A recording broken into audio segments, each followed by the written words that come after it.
Fox Sports. We are Black Hawks. We are St. Louis.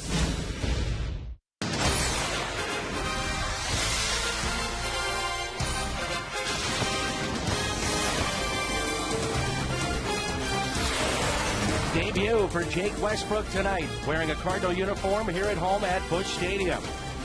The Redbirds, fresh off a sweep against Pittsburgh, will welcome Houston to town. New look team. The Astros at 45-59, and the Cardinals at 59-46.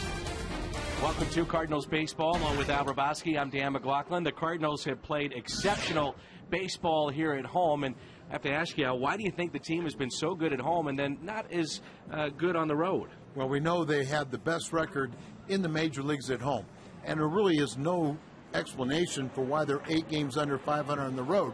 But if they're going to win, they have to improve upon that. And it's Jake Westbrook getting his Cardinal debut here tonight. What do you think we can expect from the right-hander? Well, hopefully a lot of sinkers. If we see sinkers, we'll be all right. This was the last time and only time he's pitched here at Busch Stadium back in 06. He strikes out Carpenter. By the way, he got one of his 2 hits against Carpenter. Watch this nasty pitch running in on Eckstein. But this is a young man that has one of the highest ground ball percentages in all of baseball.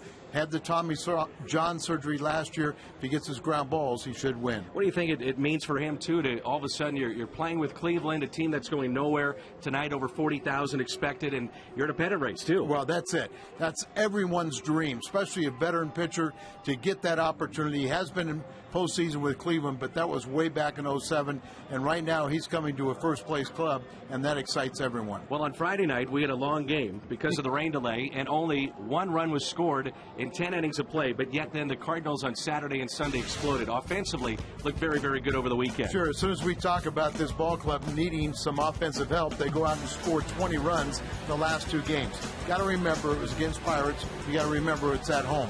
So we expect Houston, but the real test will be when we go back on the road. Well, a bright spot for Houston this season has been Brett Myers. He'll get the start. And who are these guys? We're about to find out. New look team. It's Westbrook. The Cardinals, Houston, in town. First of 3 in our first pitch just around the corner.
Astros, but they are a different-looking team. But they have won 5 straight. They swept Milwaukee over the weekend. They outscored them 16-2. And here at Busch Stadium, the Astros have been very good. Well, they are playing inspired baseball with all these young kids. They're getting great starting pitching. Their bullpen has been holding up. They were dominant in their sweep against the Brewers. Now, one of those young stars that they're hoping is in the making. Right there. Remember Brett Wallace just a couple of years ago, former #1 pick by the Cardinals. He was up in our booth. Now he's wearing the Houston uniform. He's had 2 games in the big leagues starting at first base. And boy, isn't that, it's been a long time since the Astros have had a new first baseman. And so there you get a look at Brett Wallace. We'll see him the next 3 nights here at Busch Stadium. One of the all-time greats, Stan the Man. Talk about his special run coming up next on Fox Sports Midwest.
In honor of Stan the Man. The Cardinals Care fundraiser will start right there at the Musial statue outside Gate 3 at Busch Stadium. You'll end at home plate inside Busch Stadium. Go to cardinals.com/runhome for more information.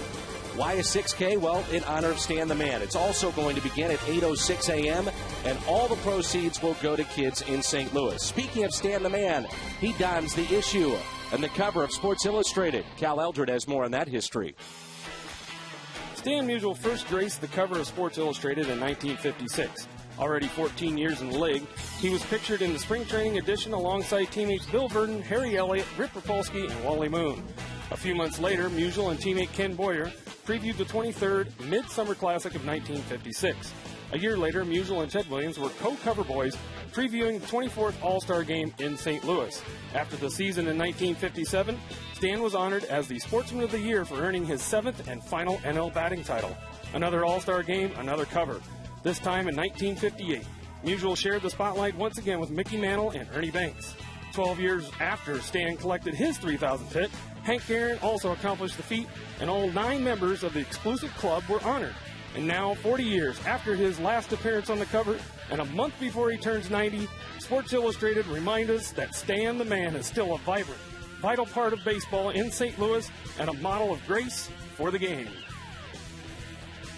Thank you, Cal. The sweet swing of number 6, Stan the Man. Game 1 of the Astros is coming up, and don't forget the 6K run, August 29th.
Cleveland.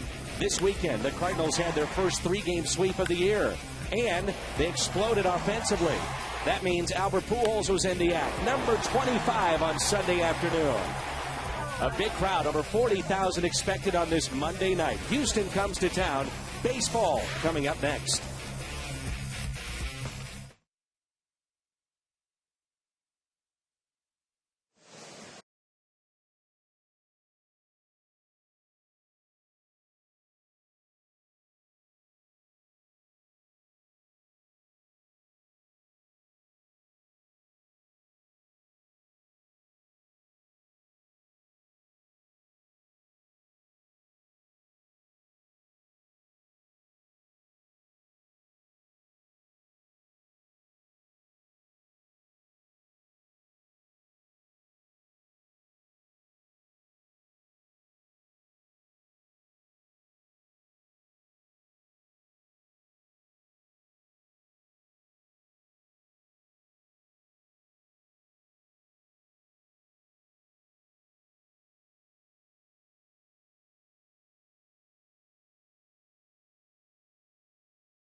By Budweiser, with full flavor and a crisp, clean finish, it's what we do. By Dobbs Tire and Auto Centers, #1 for quality tires and expert auto service. By Steak and Shake, life meets flavor. And by Chevy's expert auto service. See your Mid-America Chevy dealers or shop and compare at stlchevy.com. Jake Westbrook making his Cardinal debut here tonight, wearing number 35. And let's see what he can do coming from the American League now to the National League Central Division with the Redbirds. That usually benefits the pitcher. Always facing new batters, it always benefits the pitcher because you know what you're going to throw. Maybe their strengths, so what? And here's his numbers this year. Missed last season with Tommy John surgery, but he's shown that he has the ability to take every start, making his 22nd start. 1 complete game this year, and he has a great sinker. Interesting, you look at the Cardinal dugout, everybody watching him warm up. Matter of fact, Adam Wainwright near the top step, just leaning in and watching Jake Westbrook, the newest addition of this starting rotation for the Cardinals. Look there at Jaime Garcia, and there's Adam with pitching coach Dave Duncan. Well, you know how close all those starters are and how they feed off of each other and learn from each other. Here's another veteran that may be able to teach them a new trick. So he is set to go, and so are we. It's game 1 of a 3-game series, Cardinals and Houston. And we have a packed house here again tonight. Over 40,000 expected this evening, tomorrow, and for game 3. Look at the lineup for Houston. Michael Bourne, Anderson Hernandez, Hunter Pence, Carlos Lee, Jeff Keppinger, Brett Wallace, who started off slowly, Chris Johnson, Humberto Quintero, and the pitcher Brett Myers, who's had a very fine year for a team that has struggled this season in Houston. Michael Bourne will lead it off. Bourne at 249. You always worry about him getting on the bases. 32 steals this year. Westbrook works from the first base side of the rubber.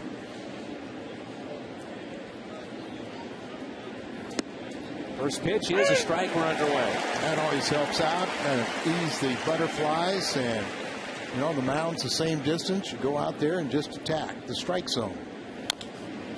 That's what he can do. Ground balls. Albert Pujols puts it away for the first out.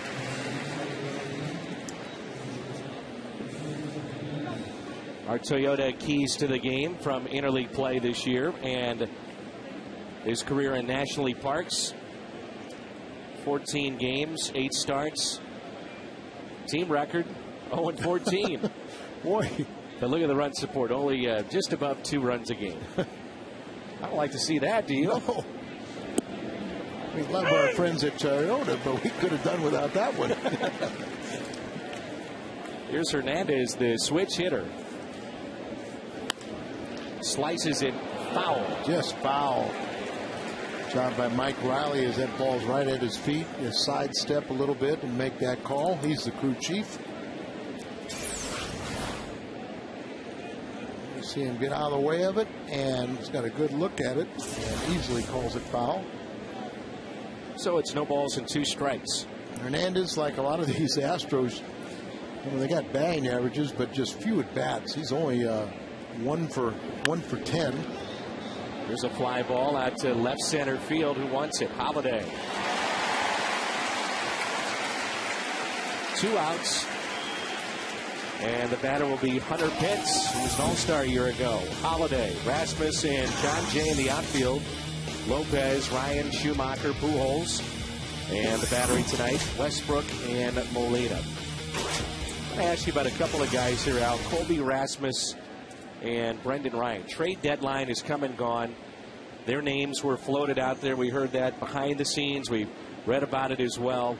Now that that's over, and especially in the case of Colby, you don't look over your shoulder and wonder about playing time. And Tyler Green's on the DL, so Brendan Ryan's going to spend a lot of time at shortstop. You get the feeling now you just relax and have some fun. Very good point, Dan, because young players always have that tendency to look over their shoulder, always wondering if they have an offer. Are they going to be out of the starting lineup? And as you said, right now we're going to go with a more set lineup and really an endorsement of Brendan Ryan, John Jay, Colby Rasmus, the young players. Alan Craig, who I expect we'll see pretty shortly, and Stavanoa, who came off the disabled list.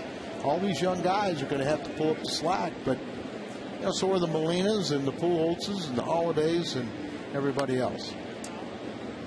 And good news, David Freese will starts his rehab assignment tonight at Springfield. Talked about David Freese. He is, as you mentioned, at rehab assignment, and they expect him back a lot quicker than they initially thought. One, he's healthy, and 2, I think you feel there's a need. Struck out of Pitts. Good start for Westbrook. Cardinals coming up in their half of the first.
At Busch Stadium.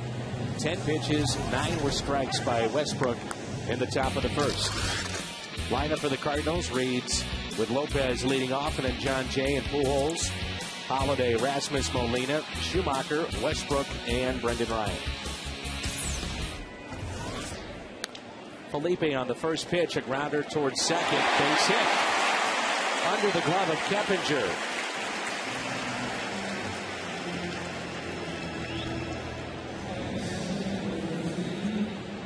Been a tremendous season for Brett Myers, and reunited with his former GM in Philadelphia, so he's had a good year as their starter, not a reliever. Remember, he was a closer at one point with the Phillies. He's had a couple of complete games. He's 8-6, and this season he now, because of the good year that he's had, gets an extension. Runner goes, Myers to second, safe, and the ball gets away. Lopez on his way to third. Jay hustling into second. He's safe. Ball scoots away again. Here comes Felipe. He is saved. Wild start. 1-0 Cardinals.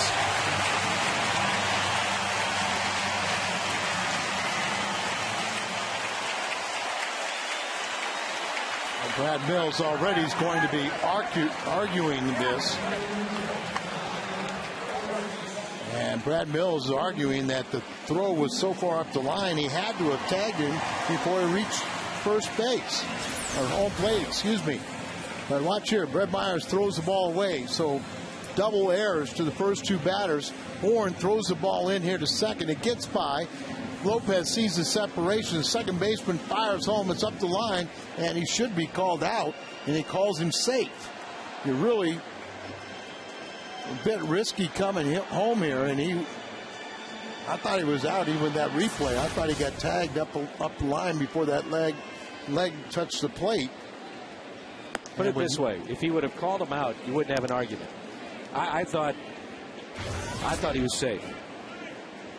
But then again, But you know what? It really doesn't matter what you think. It's only what Bill Miller and I think. So, fielder's choice. Oh, it matters what I think, Al. E1, E8. Well, you got it wrong then. And they gave Felipe an error on his ball to begin with, so already 3 errors by the young Astros. And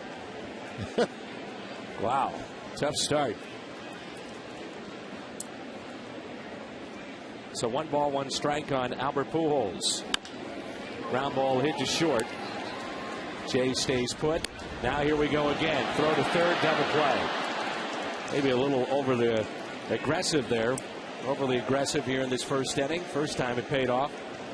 And not this time. So 2 outs and nobody on. Little bouncer to short, as you mentioned. John Jay held. Then he takes off. Brett Wallace, former third baseman, fires a strike over there. And John Jay runs right into an out. So a double play. Some order has been restored after 3 errors to the first 2 batters. 6-3-5 on that play.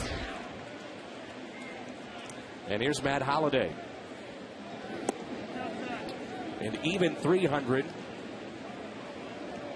20 home runs and 63 driven in.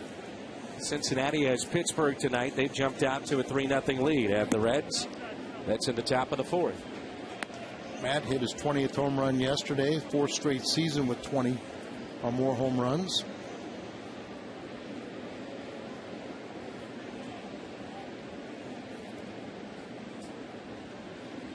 The 2-0. Defense for Houston tonight. Lee, Bourne, and Pence in the outfield. This is presented by Dobbs. Johnson, Hernandez, Keppinger, and Brett Wallace over at first. Myers and Quintero, the battery. The rubber for Brett Myers.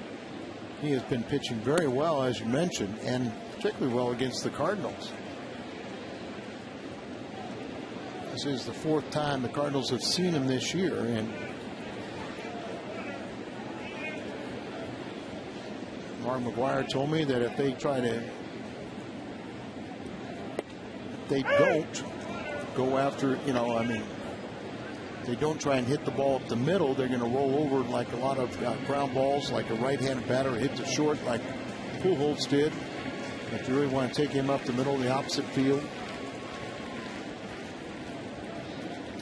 Here's a 3-2 pitch to Matt Holliday.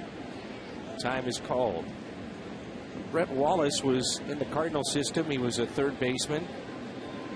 He's been moving around now from organization to organization, his young career, and now in the big leagues with Houston. And it was all started, the former #1 draft pick of the Cardinals in 08, traded to Oakland and part of the Matt Holliday deal, and went to Toronto. And a byproduct of one of the players that Houston received from Philadelphia in the Oswald trade, they traded a player to Toronto, and then he comes here, made his debut on Saturday, got a first major league hit yesterday.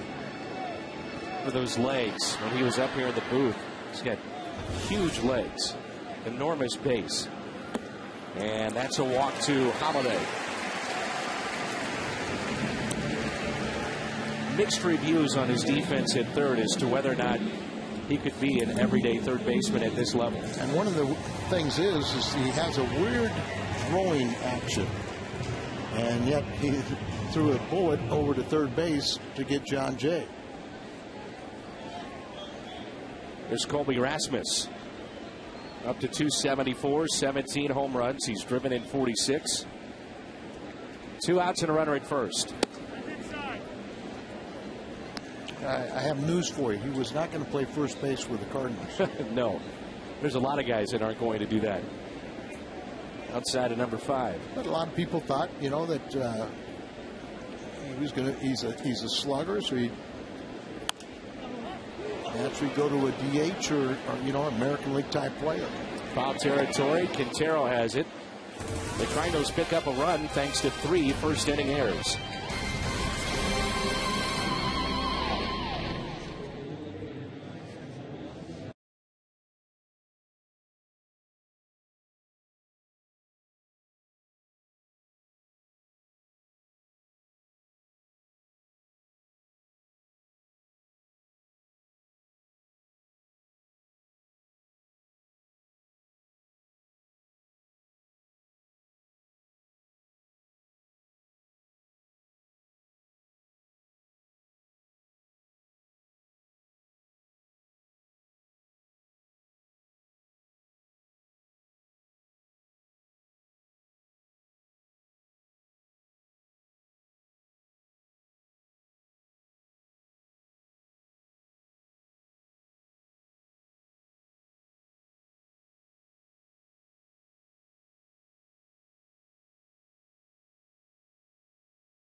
Two games, so BJ Raines has an article right now at FoxSportsMidwest.com detailing who's picked up the slack since Ludwig was traded.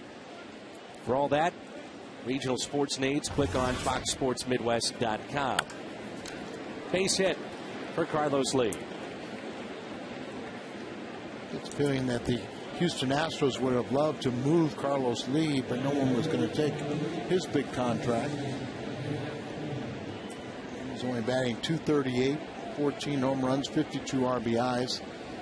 Perennial 100 RBI man probably won't reach that plateau this year. Keppinger at .291, 5 home runs. He's driven in 36.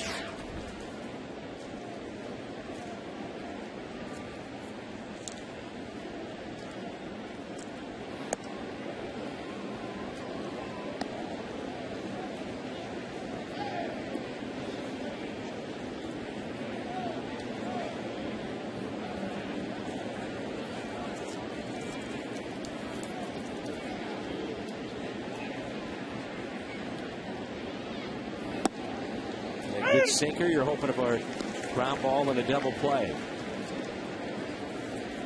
This pitch, lower portion of the plate, as you see on Fox Tracks, presented by Southwest.com. If the sinker ball pitcher gets that call, you know, that's exactly what he wants. And as a hitter, you just pound that one in the ground.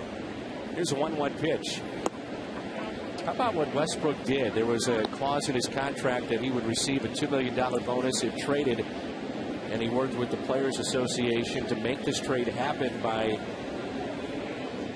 basically taking less money from that trade clause. One of the reasons he said was, well, I just didn't pitch all that well with Cleveland last 3 years, and you know, I think I owe him something, so why not make this trade happen? You know, you have to only commend him for taking that feeling. He signed a 3-year, basically $30+ million, and only 13 wins to show for it, 6 of them this year, and he felt like he had let them down. Of course, it was due to injury and then having the Tommy John surgery, the reason why, but stand-up guy that just felt like, hey, you know, I didn't hold up my end of the bargain, so it's the least I can do is to make this happen. He's also smart. He's a potential free agent. He's coming to, you know, a great atmosphere. Now the National League will get to know him. Runner goes back to Westbrook. Out at second. Out at first. Double play. Two things. Westbrook obviously knew who was covering at second base. Fires a strike to Brendan Ryan. And Brendan Ryan does a great job as Carlos Lee tries to take him out at second base. So right there, fires it right over the bag. Look at Carlos Lee went after him. Brendan Ryan had the time to stop. This is with Houston. They couldn't do it in the first inning. Resulted in a run. Both occasions, runner had started. Here is Brett Wallace. Again, you look at the base of Wallace and those big legs, and you wonder just how powerful this guy can be. Well, right now he can't be powerful as he's hit by a pitch. And the reason I say that is Jeff Bagwell, their new hitting coach, told me he's got the biggest legs in the world, but he does not use them. He's got that powerful base, but he's an all-arm swinger. And so, you know, he's been able to get away with it in the minor leagues and in college, but you won't be able to get away with it here. There you see the new hitting coach, who was amazing. I was talking with McGuire when Bagwell came over, and they were both kind of comparing notes, first-time hitting coaches, and he said, I'm kind of lost. Couldn't believe how early the ball players get here, saying that the rest of the coaches are doing a great job, and particularly Jamie Quirk, of picking up the slack for him, but he's still trying to figure it out. I said, you know these guys? And he goes, I know them today, but I won't know them tomorrow. Slicing out of play. He's already seen tremendous change just in the couple weeks he's been here.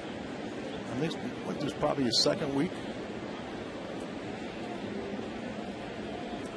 Biggio is coaching his kids teams in the Houston area, so Bagwell is back in the game.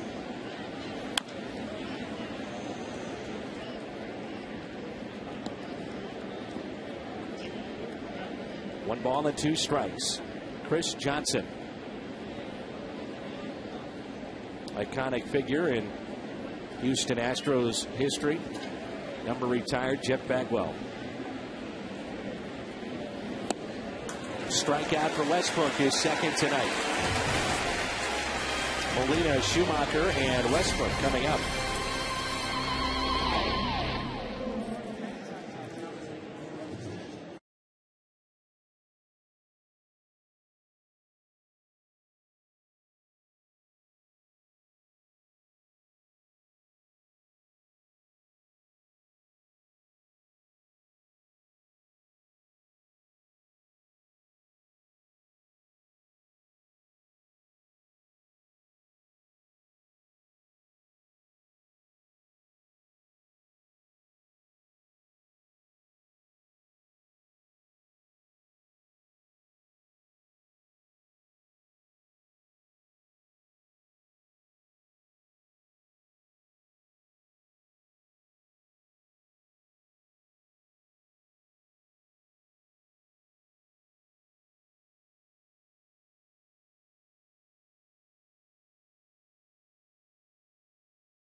And a look at the Fox tracks movement on that pitch.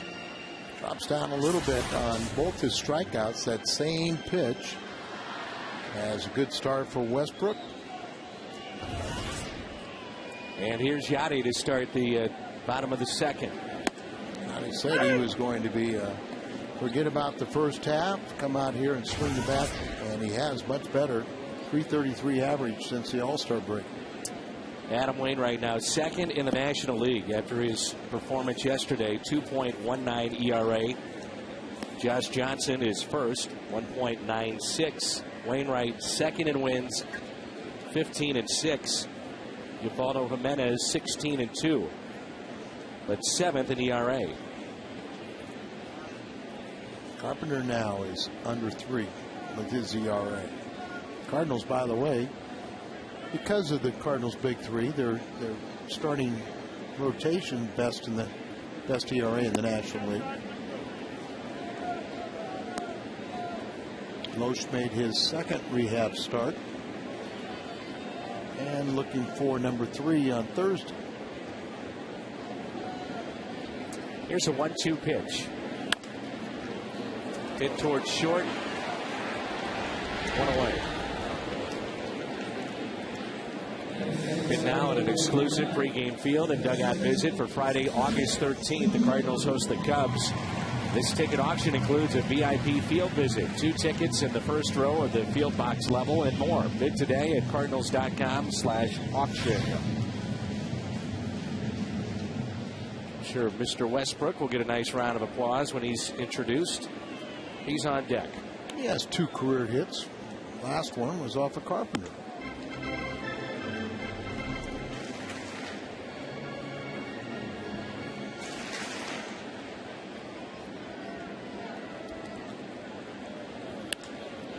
Liner and caught it short. Let's hear the crowd reaction here for batting Westbrook. 8th, number 35, pitcher Jake Westbrook.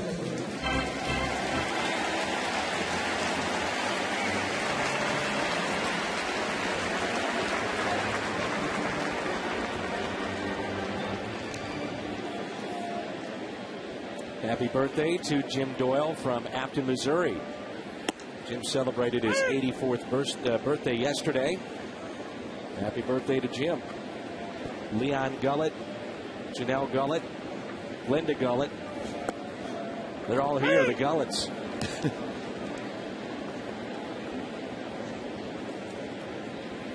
Oh, and 2. And a strikeout of Westbrook sends us to the third.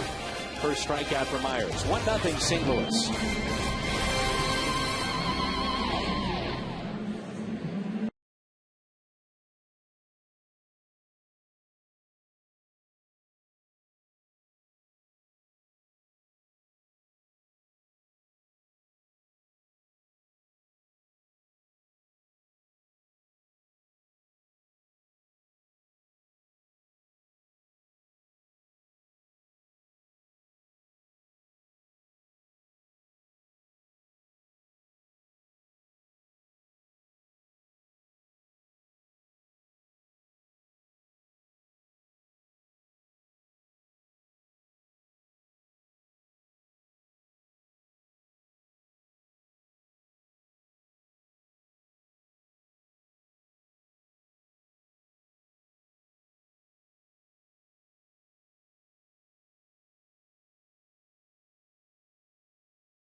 And by Jack in the Box. Now get Jack's really big chicken sandwich combo served with curly fries and a drink for $3.99 plus tax at participating restaurants.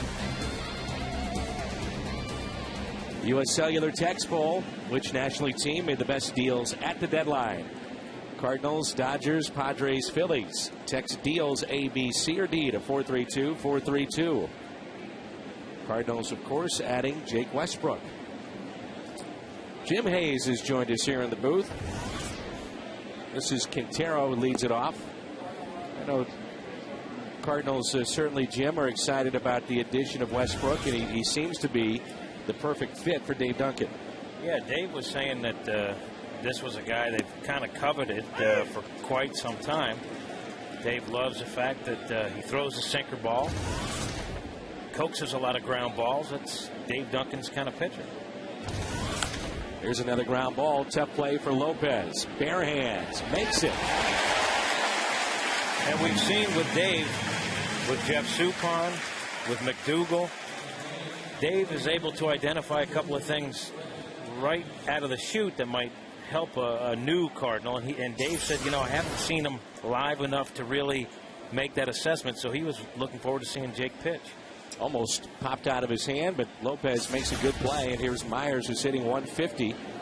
You know how it's interesting. I spoke to Dave about guys like Westbrook and other players that are out there that he sees were on the opposition. And he said, well, you know, basically we all get together at the end of the year and we'll give Mo a wish list. Hey, if you can get this guy or that guy, not knowing always the contractual situations of players or what you could do via trade, but you know, this guy was one of them that he really wanted. And there's others that have been out there, but it's all a matter of does he fit with what the team's trying to do. Well, like talking with Joe Kerrigan, the Pirates pitching coach, over the weekend, you know, he described him as a Cardinal pitcher. And a lot of that has to do with the fact that he throws in a downward plane. He has a dominant sinker, so he gets ground balls, which really feeds into what Dave Duncan preaches. And the fact that he's always been one of the better at accumulating ground balls as he picks up his third strikeout. Tune in for Whitey Herzog's Spotlight program. That's at 6 tomorrow. 30-minute special looking at his induction and reflecting on his career. It's Whitey Herzog Spotlight. Head to foxsportsmidwest.com for a special page as well dedicated to the White Rat, but that's tomorrow at 6. Then we'll have our pregame show at 6:30, baseball at 7. That's a foul ball. With Westbrook, he hasn't been at his best for a few years now, and you see the numbers that he's compiled this season. I said to Dave Duncan, do you guys feel that he's a lot better than what his numbers would indicate? And he said, well, he's not trying to downplay the talent level on another team, but he said, you know, the Indians were having a rough season, and they don't put a lot of stock in what he was doing in Cleveland based on the fact that there wasn't a lot of great things going on around him. You know, the other thing you have to look at is coming from the American League to the National League. It is what it is. Yeah, it does help. And for any pitcher changing leagues, you know, hitters are not familiar. And no what DH. you're talking about is they're not DH and one less powerful bat in the middle of the lineup. But I think too, you also understand that coming off of Tommy John, it's going to take him a while. And now he's got 22 starts. This is his 22nd start, so he's starting to get stronger. Ryan Lopez and Jay coming up. Stay with us. It's 1-0.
Weiser.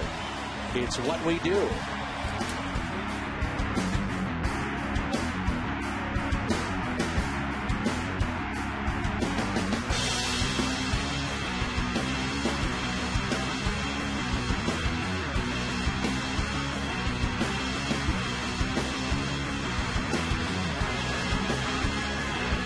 Brendan Ryan has seen his average jump to 218. He'll lead it off. That's got to be nice. Not hitting under 200 or around 200. You're at 218. And multi-hit games in 6 of his last 7 games, hitting 520 during that time, 13 for 25. How about the play he made yesterday in the ball up the middle? Cut it off before it got to Schumacher, and Ryan hits this out to deep left center. It should stay in the ballpark, and it will. Lee called off by Bourne, and there's one away. Mentioned that Brett Wallace is back in St. Louis, but this time wearing a Houston Astros uniform, Jim. I asked him coming back here, wasn't too long ago, where he was the draft choice that the Cardinals were parading around. They let him take BP. He was up here with us. Yeah, he was up here with you guys. He forgot to mention that. Of course, now we have you in the 3rd inning, so most of that time is dedicated to having you. Which is a good thing. But I said, is there anything to you wanting to show the Cardinals they made a mistake? And he said, I don't want to show them they're wrong. I want to show everybody that I can play. Well, and he knows he's... Will that be Oakland and Toronto, the Cardinals? He's bounced around. It's unbelievable. Hey, Dan, you think we ought to compare the legs of Brett Wallace and the cap? Yeah, but I use my wide base. Well, that it would be a difference. There's a fly ball out to left center. Lee over, makes the catch. Follow the Cardinals on your iPhone, iPod Touch, BlackBerry, and Android phone with MLB.com at Bat 2010. It features play-by-play, video highlights, and live audio broadcasts. For more information, visit Cardinals.com today. But Wallace has bounced around, as you referenced, on his 4th team. And when he found out about the deal to Houston, he said it came out of nowhere for him. But when he thought about it, a good young team, a team that's got a little margin for error right now because they're in a youth movement, and he thought this actually is a pretty good spot for him where he could develop a little bit. It really is. And if he is only half as good as the last 2 first basemen to play for the Astros, he'll have a nice long career. He's very successful. I remember following him around the minor leagues when he was in the Cardinal organization, and there were people that were raving about his offensive ability. Stalker, huh? Here's a 1-1 and a swing and a miss by Jay. You say stalker, I say journalist. There's probably no difference. 1-2. 2 outs and nobody on. By the way, they have changed the air in the 1st inning that Lopez, the first at bat, ball that went under the glove of Keppinger, they've changed that now to a base hit. So 2 airs charged to Houston in the 1st inning, not 3. And it still makes it an unearned run. 1-2 pitch to Jay. Foul ball. And the Cardinals, since the trade, just had an offensive explosion as they scored 20 runs Saturday and Sunday combined. And I think we all were, there was people like myself that kind of said we didn't like the trade. It was nothing against Westbrook, and we feel that he's going to be fine. And, we're seeing what pretty much we expect. But do we have enough offense? Some news on Chris Carpenter. We'll talk about that with Jim when we come back.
Back to live action and a leadoff double by Anderson Hernandez. It was claimed by Houston off of waivers from Cleveland. He was designated for assignment. He just slaps it the other way. We saw him do that first time up. And it was just foul. This time he keeps it fair, and he's at second base. And, of course, Felipe was playing inside as he touches the inside of the first base bag on his way to second. So Felipe really didn't have much of a shot. Went right over the bag as he was playing in, really cut down his ability to go to his right. Hunter Pence, the hitter, third place hitter, struck out first time up. That'll advance the runner. Tough play for Felipe. Not in time. Safe. First and third, nobody out. Brings in Carlos Lee. Hunter Pence really does get a lot of infield singles because he has that big swing and kind of fools some of the infielders. Just a swinging bunt. Felipe comes in, charges, gloves it, throws. No wasted time, but Hunter Pence gets down the line pretty quick. Jim, you said you had some info on Chris Carpenter. Just that since the All-Star break, Dan, he's 2-0 over his last 4 starts, an ERA of 1.45, and coming up 8 scoreless innings against the Pirates. I asked Dave Duncan, is this the Chris Carpenter we've seen at his very best? Because as good as the season has been for Carpenter, there are times where even Carp admits he's not himself. He's struggled with mechanics and such. And Dave said this is as close as he's been all year. And we had Carpenter live on the pregame show, and he agreed with it. And he said at this point of the season, at this point of his career, you know, when the grind can start to get the guys, he feels as healthy as he has in a long time, which is good news for the Cardinals. Carpenter will go against Happ Wednesday night. Happ picked up from the Phillies in the Oswalt deal. Lefty that's very good. A lot of promise with him, too. Al, of course, you and I were talking about the ratings. Cardinals for Fox Sports and KSDK, #1 in baseball. And Jim reminded me during the break that the cat fight is tomorrow. Oh. And he feels that the That's cat it? fight has jumped the ratings of Cardinal baseball. I got news for you, Jim. They don't rate the pre or post game show. Well, actually, they rate the lead-ins among Major League Baseball. I think I was reading in USA Today, and they were tracking the surge in ratings. They weren't. And it was a Tuesday night, about midway through the pregame show, happened to be on a cat fight night. Nice try. By the way, Al, if you would be so kind to be the celebrity tomorrow on the cat fight, Jim is looking for some help. Jim, would you like to officially invite me? I feel I need to be the conduit here, Al. I feel as if I... I feel if I offer you that opportunity, you would take the opportunity to say no. That's on the exactly broadcast. right. That's why I'm not doing it. That's what please do, so I could say no. That's our pregame producer, Brad Straubinger, and he books these guys months in advance. That's why I could tell you're looking for somebody for tomorrow. Here's a 2-1. 2-2. Pence started towards second base. Apparently, I'm not the only no. I think we actually, Brad told me he had a couple of guys that asked if they could do it. Yes. Are they going to outdance Mike Perez or something? No one can outdance Mike Perez. That was the best part of the whole year. Since its inception, that was the best moment. 2-2. There goes Pence on the jump. Throw down to second. Not in time. So strikeout. Big one there of Carlos Lee. That's 4 strikeouts for Westbrook. Carlos Lee, you got to wonder why he swung at this pitch. Like 2 strikes, you don't swing at a pitch that's out of there like you're protecting a runner. Like it's a hit and run, and you're protecting the runner. For people that don't know, what is the cat fight? You do a little trivia with fans, right? Yeah, it's a trivia contest, and we get a celebrity spokesmodel, usually a friendly former Cardinal. They come on the show and they model the prizes and help the contestants with a lifeline to help them answer some of the questions correctly. See, there's another reason why I'm not qualified. You're very good with the fans, Al. Yes, but you're not good with Jim, Al. and I like Jim a lot. I know you do. Yes. I'm here, Al. I'm right here. I'm talking to Dan. Yeah, I know. Here's the 0-1 pitch. Good block by Molina. So the catfight in the pregame show tomorrow at 6:30. We'll have Spotlight with Whitey at 6 o'clock before our first pitch. I'll give you Whitey's cell phone number. You can ask him right now. I think we wanted to give Whitey a little time to rest, and it's been a big, week for him. So we had him on Friday night. White Rat.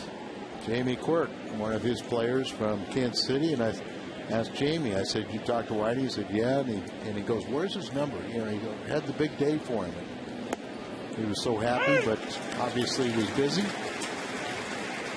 I was lucky enough to do the interview for that Spotlight program with Whitey. It's always a pleasure to sit down. Well, tell us about it. Is it more about his career or more about the Hall of Fame? More about the Hall of Fame and, waiting to get in, and the relief that he finally got the call that he was in. 1-2 pitch. Where'd you film it? At the studio. 2-2. 10 plus years ago, maybe even 15, I think Whitey at one time felt like he had to win one more championship to get to the Hall of Fame. And Westbrook at least knocked it down, spins to first, makes the play. Run scores. He probably saved 2 runs from coming in, and he gets it out. 32 years of age, and she said he slowed it down, but cat-like reflexes, was able to recover and get it. Off-balance throw, but a perfect one. That's way out in front there. TV time for our executive trainer. And he can't understand why you're coming out to see me. Join the Cardinals baseball experience at Busch Stadium when you take a stay at the Hyatt Regency St. Louis at the Arch. Package includes overnight accommodations, $10 food and beverage credit per day at the Brew House, and tickets to a game. Plus, personalized Rawlings baseball bat. Visit HyattRegencySt.Louis.com for more information. I was pleased to hear that Al is doing his own little cat fight with a car giveaway. It's coming up, the Hyundai long drive inning. Nothing, no fighting in that. That's just all pure joy. It's not for the ones that don't get the right key. Oh, they understand. They're honored to at least have that opportunity. To what, be with you? No, to have a chance for that car. See, I know how to give out real prizes. We gave out a big foam #1 finger, some cooking utensils, and a book. A great book. I forget the title. Very good. Cutting the Game. Well, that was it. Yeah, that was it. And an FSN mug. Wallace shoots it foul and out of play. I should tell the wonderful Cardinal fans how they could participate and win those luxury items. Well, you could come to our set. No. Yes. Too far. It's right next to the Champions Club, and say, "I'd like to be in the cat fight," and it's first come, first serve. Oh, that's right. We're telling the fans. So Al will be there tomorrow. No, he will not. No, we're going to get a friendly former club. We're going to get a real spokesmodel.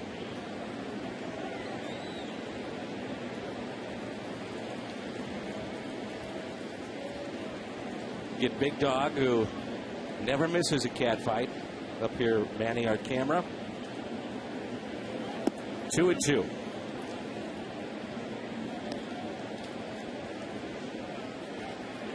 Brett Wallace, Arizona State Triple Crown winner? Twice, yeah. #1 draft pick of the Cardinals in 08. Part of the holiday trade. I know he's bounced around, but this guy can hit, and I think, given time, he's got a very good shot of being a good major league player. Don't you think so, Al? Well, as Jeff Bagwell was telling me, he's got the biggest legs in all the history of the game, and he doesn't use them. And that's something, he's been able to get away with it in the minor leagues and college. And he hits all arms. At Vegas, he hit 301 in 95 games at 24 doubles, 18 home runs, 61 RBIs. He hit 384 against left-handed pitching and 267 against righties. 2-2. I think he's hoping that those games played will go a little higher than the trades. I think they have a pretty good chance of doing just that. To see that base where just like pitching, the same thing with hitting, it's so important. And yet he swings all arms. Up the middle and off of Westbrook. No play for Brendan Ryan, and Brett Wallace is giving the Astros a 2-1 lead. Second major league hit and first RBI.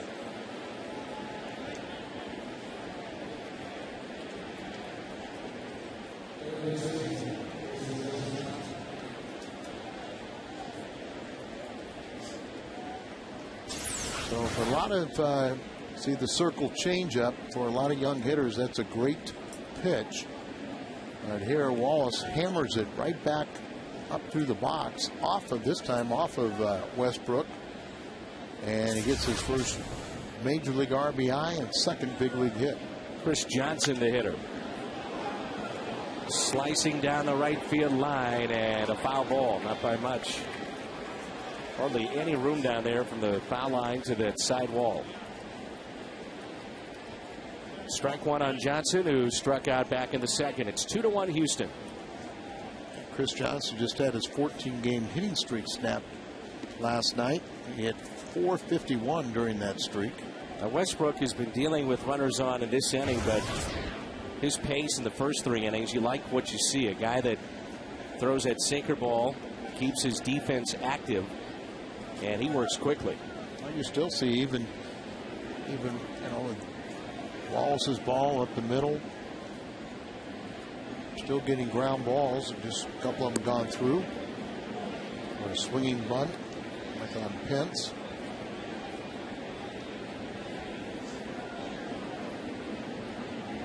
One ball, one strike with 2 outs. See that number 35, you think of Matt Morris, former #1 pick.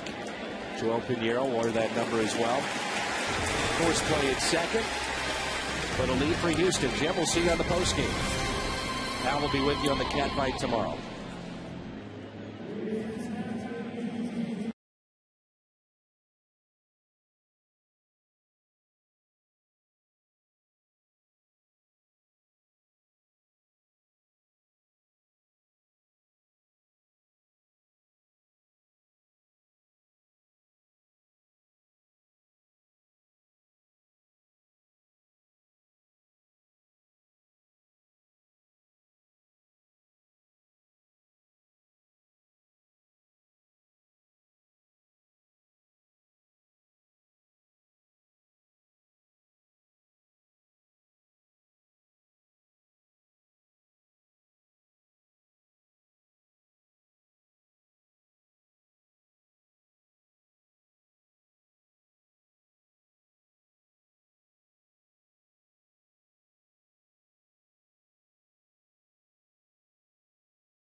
Back in 2003, despite a 5-run rally in the 9th by the Mets. Grand slam for Bo Hart.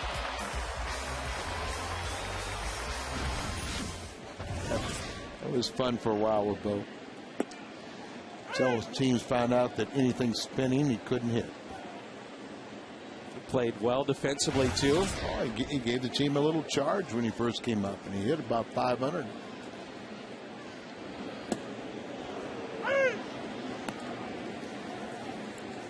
Oh, and 2 on Pujols. And how many people have told you, I'm getting letters from different people who say, Albert, squinting now, he needs glasses. Folks, he's okay. He's got 25 home runs and 74 RBIs. Yeah, his average is under 300, but it'll be a little less than what his average is against Brett Myers when it's all said and done. Well, if he's not hitting 330 and leading the league in home runs and RBIs, then people say, well, what's going on with him? He's still having a very good year. A monster year. Albert is, he hit his 25th home run, consecutive home runs, third time this season. He's second in all-time walks with the Cardinals. He just passed Johnny Bench for 51st place in the all-time home run list. He's tied for second in home runs in the National League, third in RBIs, second in walks, first in the major leagues in game-winning RBIs, first in intentional walks.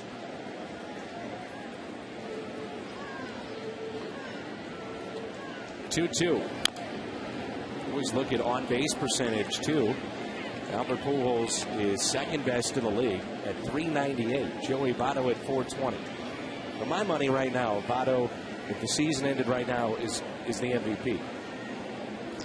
No argument here. Right now, Votto at 322 leads the league in hitting, leads the league in home runs. That's a home run. Wow! That'll get out of the hurry. Into the bullpen. Tie ball game. Number 26 for Pujols.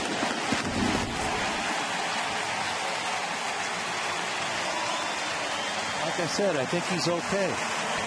His eyes are all right. Yeah.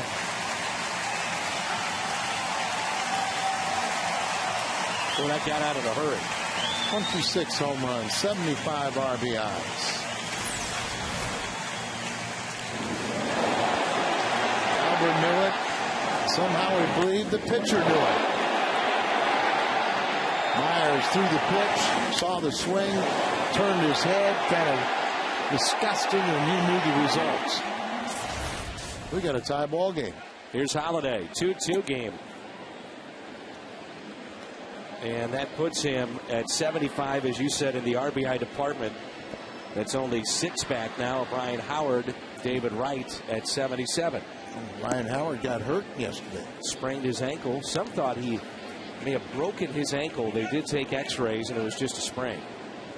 Sometimes a sprain can be worse than a break. That's right.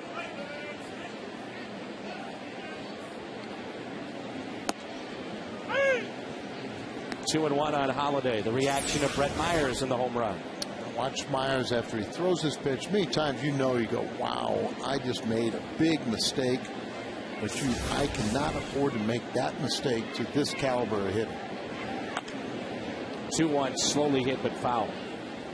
Catcher Quintero had set up inside and left that ball up out over the middle of the plate. And, get those arms extended and drive a ball. And he's not squinting on this one. Look at that ball through. Everything's so quiet, even with explosive finish.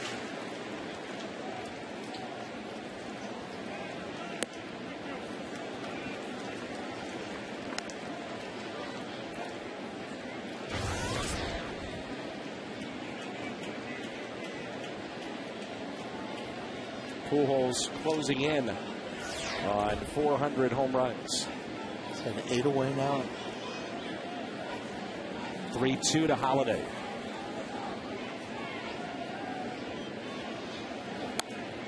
.392nd career home run.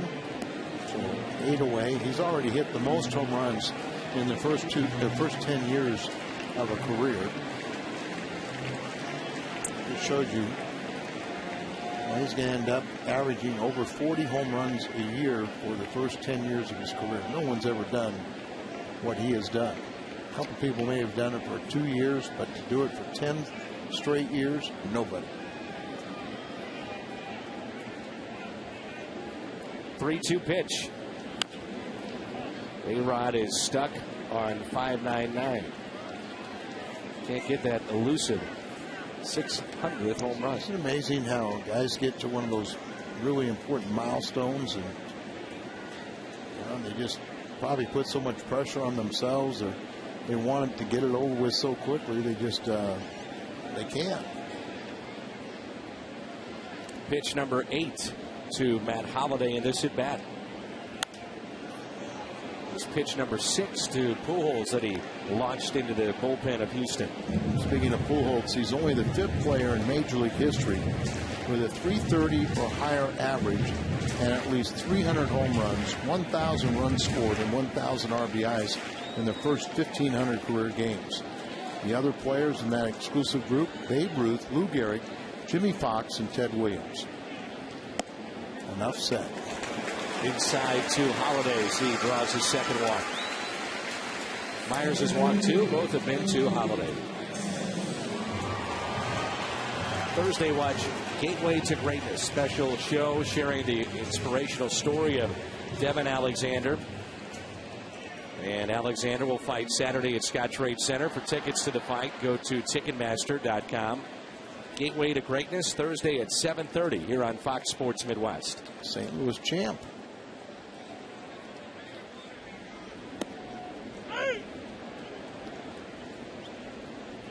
Colby popped out to the catcher, first time up.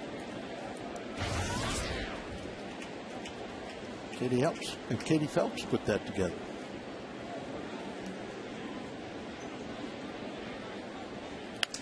A broken bat into shallow right. That'll get down for a hit. So a home run, a walk, and a broken bat single against Myers here in the bottom of the 4th.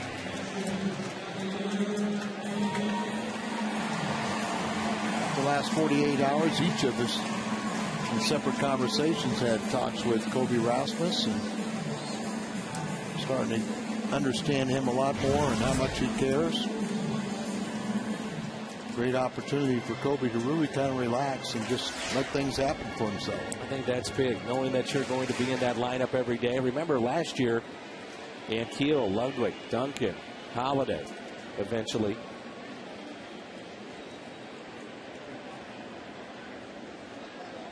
Oh, we forget, how young he is. He's only 23, but his second year at the big league level. Guys like Brendan Ryan, even a Schumacher, just young players that when Albert and Holliday don't do it, they probably put too much pressure on themselves, the rest of the lineup.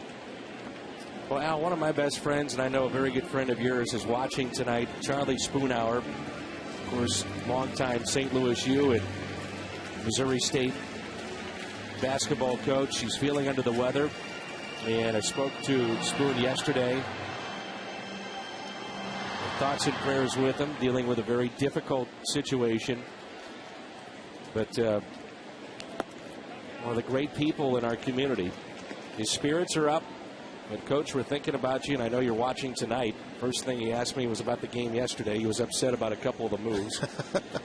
And then we got into his personal situation. But I've had a chance to work with him on the Missouri Valley games for a number of years, and he is just an incredible person. And you go around to all the different towns that we do, and the amount of respect that he has among the coaches, both head coaches, assistant coaches, broadcasters, most importantly the fans, is unlike anybody else that's in the profession. They all love him. Oh, well, great storyteller, and as you said, great guy, and we wish him nothing but the best, and we know he'll be back out here either here in St. Louis or chasing down the Cardinals someplace. But you're well, Spoon. So I asked him about the game, and then we started talking, and he said, well, hold on, I gotta watch my phone. I'm watching the Cincinnati game on my phone, and then he had the Yankee game on another TV. And he had a computer. So we're thinking about him.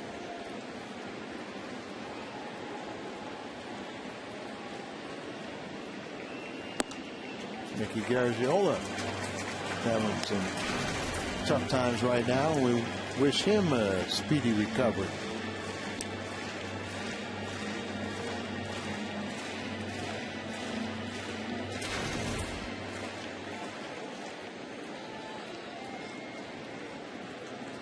Three balls and a strike here on Yadier Molina. Big gap in the left center.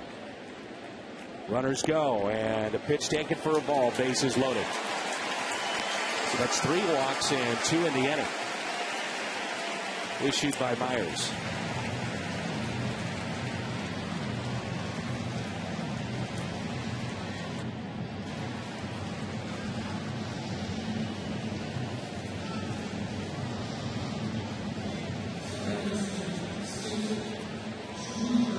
Arnsberg, pitching coach here from Brad Mills. Out to talk to Brett Myers, and Myers has had that very good season. A lot of people thought he might be on the trade block and not traded, and as you said, rewarded with a 3-year contract extension.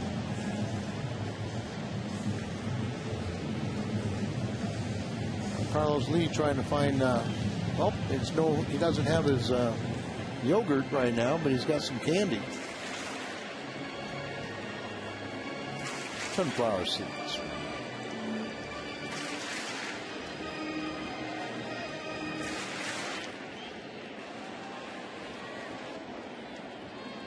Bases loaded. Nobody out for Schumacher.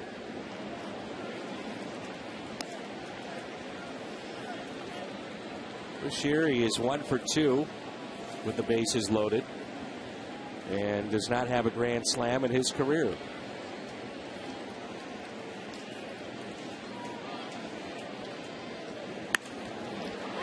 Could be 2. Out at second, out at first. Good pick by Wallace. Run scores. Cardinals lead it 3-2.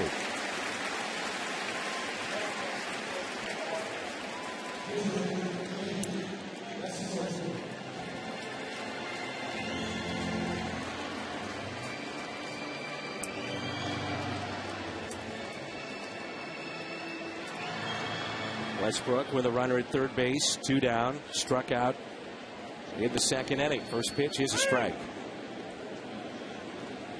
Prior tonight, the last 2 game winners have been by starting pitchers, Suppan and Wainwright. Puts it in play. Across the diamond it goes. Cardinals, though, pick up a lead. Pujols with number 26, RBI number 75. 3-2 after 4.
Next Missouri getaway.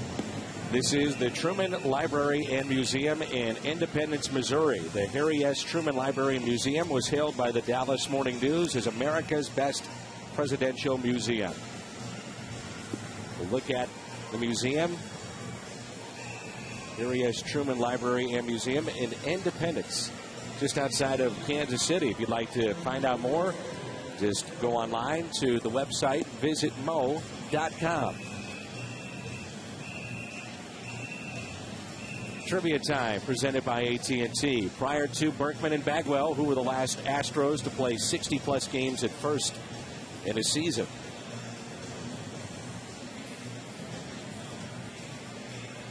Franklin Stubbs, Glenn Davis back in 1990.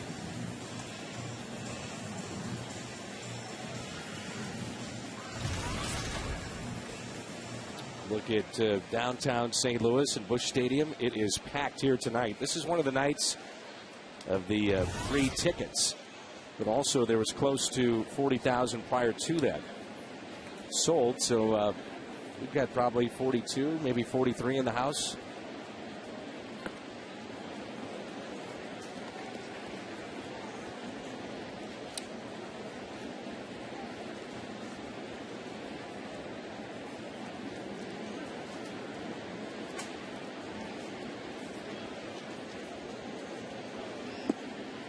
Little bit low. 1 ball, 1 strike. Quintero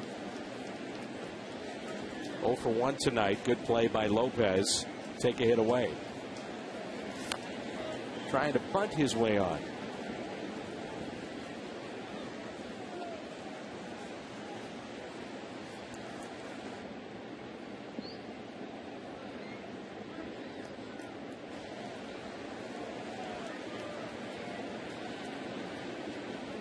Top of the 8th. Cincinnati with a 3-0 lead over Pittsburgh. That is in Pittsburgh, and Pirates have been a much better team at home this year. Awful on the road, 13-42. At home, at least close to 500 at 23-26. How would you describe this motion of Westbrook and how he's able to get the sink on the baseball? Well, you can notice that at times he'll drop down. A couple of his strikeouts have been that way, but you know he has what we call standing tall and has that ability to get on top of the ball in the sinking action. And then sometimes he'll exaggerate a little bit for the strikeout. But it's a really pretty simple delivery. Straight up over the top. See how tall he is and straight. And he start his momentum going forward, and his arm slot will come up. Sinker grip. It's on top of it, and you get that sinking action. A lot of guys get in trouble where they lead with the elbow, don't quite get on top of the ball. There's a little breaking ball. I've seen the changeup. As I said, when sometimes he gets 2 strikes, he'll drop down a bit. 1 ball and 2 strikes. A good 0-2 pitch right there. Just, you'd have a hitter reach for it, probably would pound it in the dirt. Been watching the gun on his fastball consistently at 92, 93. A couple of times he's hit 94. And I think that's, more the speed that we heard about prior to the Tommy John surgery. 2-2 hit to second. And he's joining a team that loves playing here at Busch Stadium. Cardinals, one of the better records in all of baseball here at home. The best, matter of fact, 37-16. And the ERA under 3 here at home with that pitching staff. Major League best at home this year. And I think we all expect him to pitch very well. It's just a question, is removing Ludwig from a disappointing and inconsistent offense, would you have enough offense? Since Trey, that question has to be yes, but we are playing at home and we're playing against some young, struggling ball clubs. So the test is going to be when we go out on the road or for the remainder of the season. And Westbrook is a potential free agent. So here's a golden opportunity. Everybody in the American League knows about him. Now he can show the National League what he possesses. 0-2. A lot of times the Cardinals have been able to sign these guys long term that they pick up in a trade and then sign them. Good start through 5 as he has his 5th strikeout tonight. Ryan, Lopez, and Jay coming up.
Garcia tomorrow at 6:30. We're on the air at 6 with the Whitey Spotlight 6:30 pregame show, and then 7 will come your way with the play-by-play.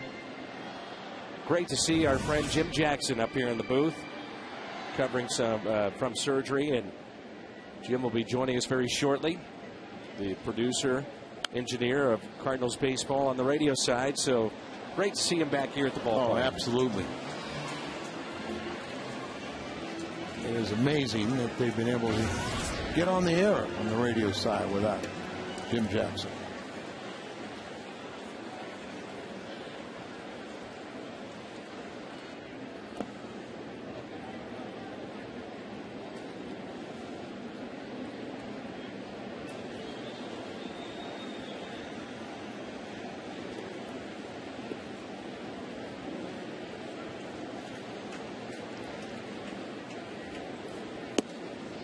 Strike to Brendan Ryan. We're underway.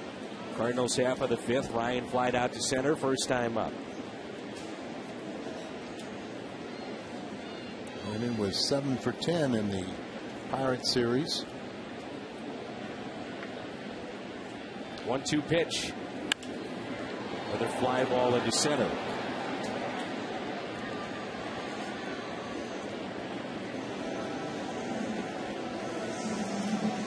Ryan is 0 for 2. We're back to the top of the lineup. And Felipe Lopez.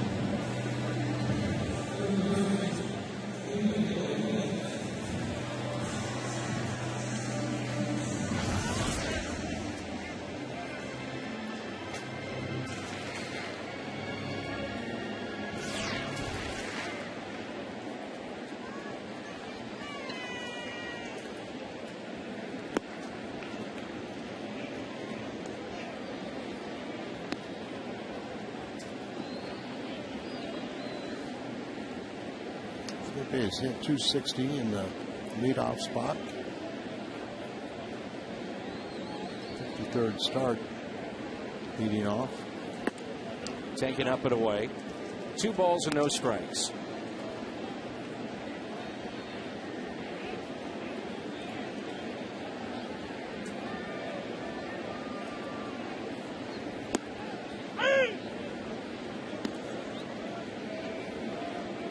Reds have added to their lead 4-0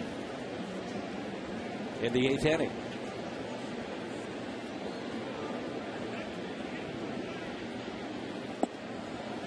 Three and 1. Brett Myers has walked 3 tonight, giving up the home run to Pujols.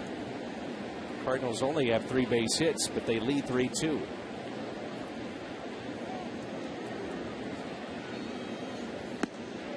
And that's outside.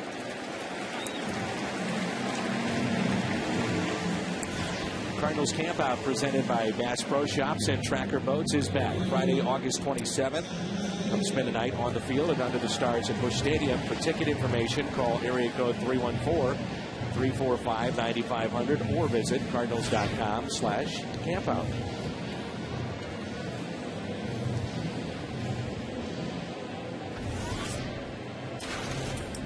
Now walk to Lopez. Here's John Jay, who is 0 for 2. Said safely, John Jay in 20 of his 25 games started. 375 average as a starter.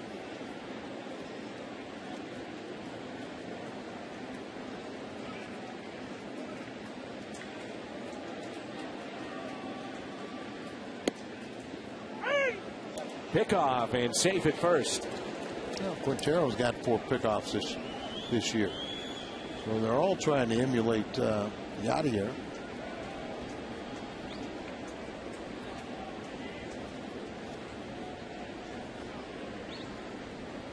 Oh, 2 to Jay. Pujols on deck. You can envision a situation where at some point might be a platoon with John Jay and Alan Craig in right field. You play Colby every day in center, Holiday every day in left. Colby needed a day off. You could move Jay to center. Yeah, that's you kind of look at that, and then with an occasional spot start for Stavino or Randy Wynn to kind of keep them sharp a little bit. Stavino becomes your #1 pinch hitter. Alan Craig hitting the ball very, very well back at AAA. And Jay, a swing and a miss. He strikes out.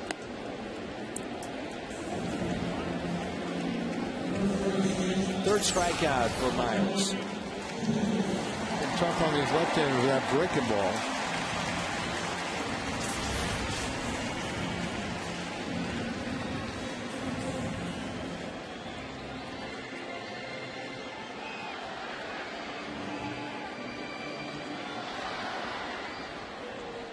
Pujols 1 for 2 with his solo home run. Fastball and a strike on the outside corner. Albert with 26 home runs, 75 driven in, average at .299. Wouldn't be shocking to see Pujols go on a tear and carry this team into postseason play. We haven't seen that extended hitting streak or hot tear from Pujols this year. Not quite yet. No. But the month of August has always been his best month. Let's see where Myers is trying to pound that outside corner. It's number 392, Pujols' career, and measured at 402 feet.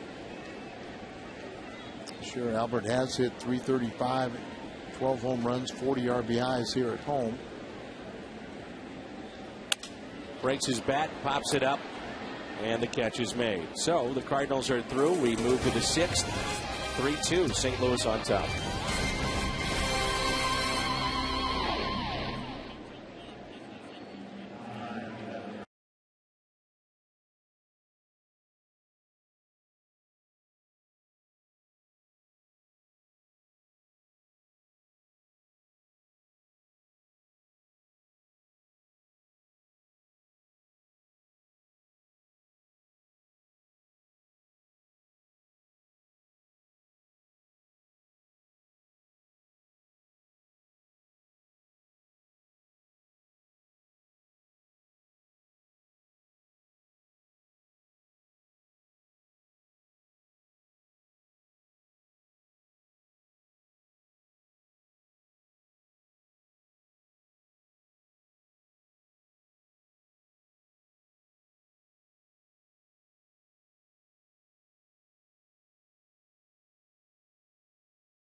Has allowed 4 base hits.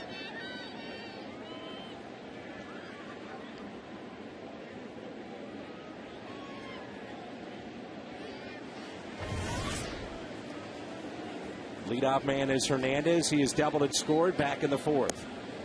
And he looks at a strike. On deck, Pence, who singled and scored, and also stole a base, and then Lee, who struck out with runners on. The 0-1 pitch by Jake Westbrook. Make it 0-2. You get the impression that Houston is making more progress than, say, Pittsburgh. Absolutely.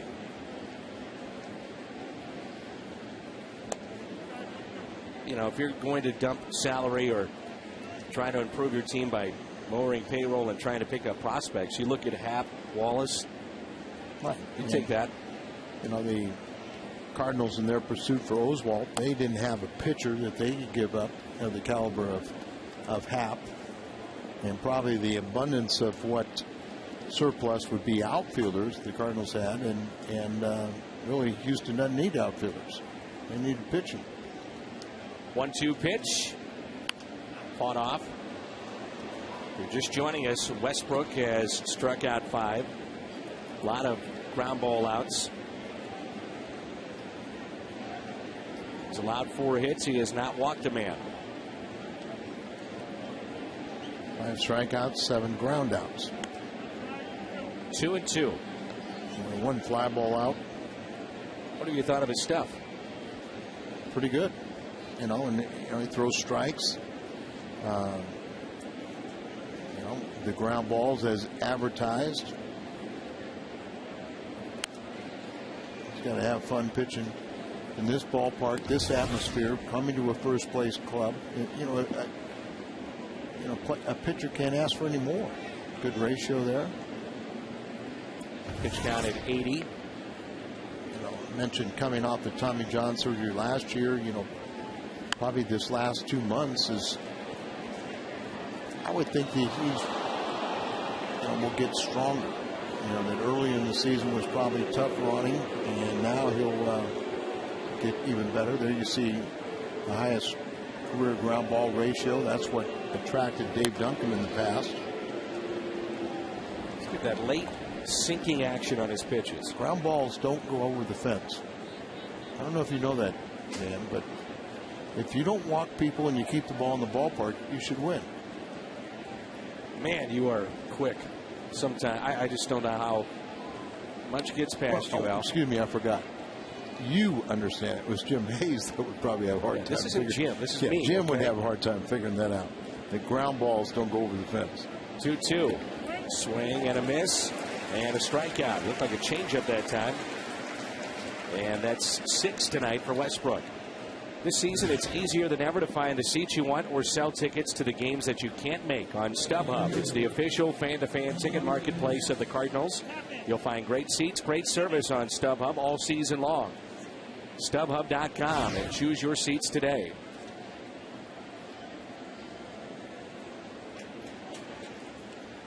Hunter Pence with 1 out. Pence is 1 for 2. He struck out back in the first, singled and scored in the 4th. And it looks like the Cardinals made the right decision. Instead of rushing Westbrook up here to pitch on Saturday, his normal day, give him a couple days to settle in and then start here. And then Suppan, who pitched on Saturday, by far pitched his best game. And interesting that he will stay in the rotation and Hawksworth been put in the bullpen. Pence retired. I think that's more of a situation where Suppan has been, for his entire career, with the exception of a few weeks, a starter. Hawksworth has been back and forth, so you're more comfortable with that. Sure. And Hawksworth can handle the relief role a little better than Soup. And it was Soup's favorite opponent, the Pirates. But bottom line is he pitched well. His best game of the year. Pence retired. Now 1 for 3, and here is Leaves. 1 for 2 with a strikeout. Lee a single in the second and a strikeout in the 4th.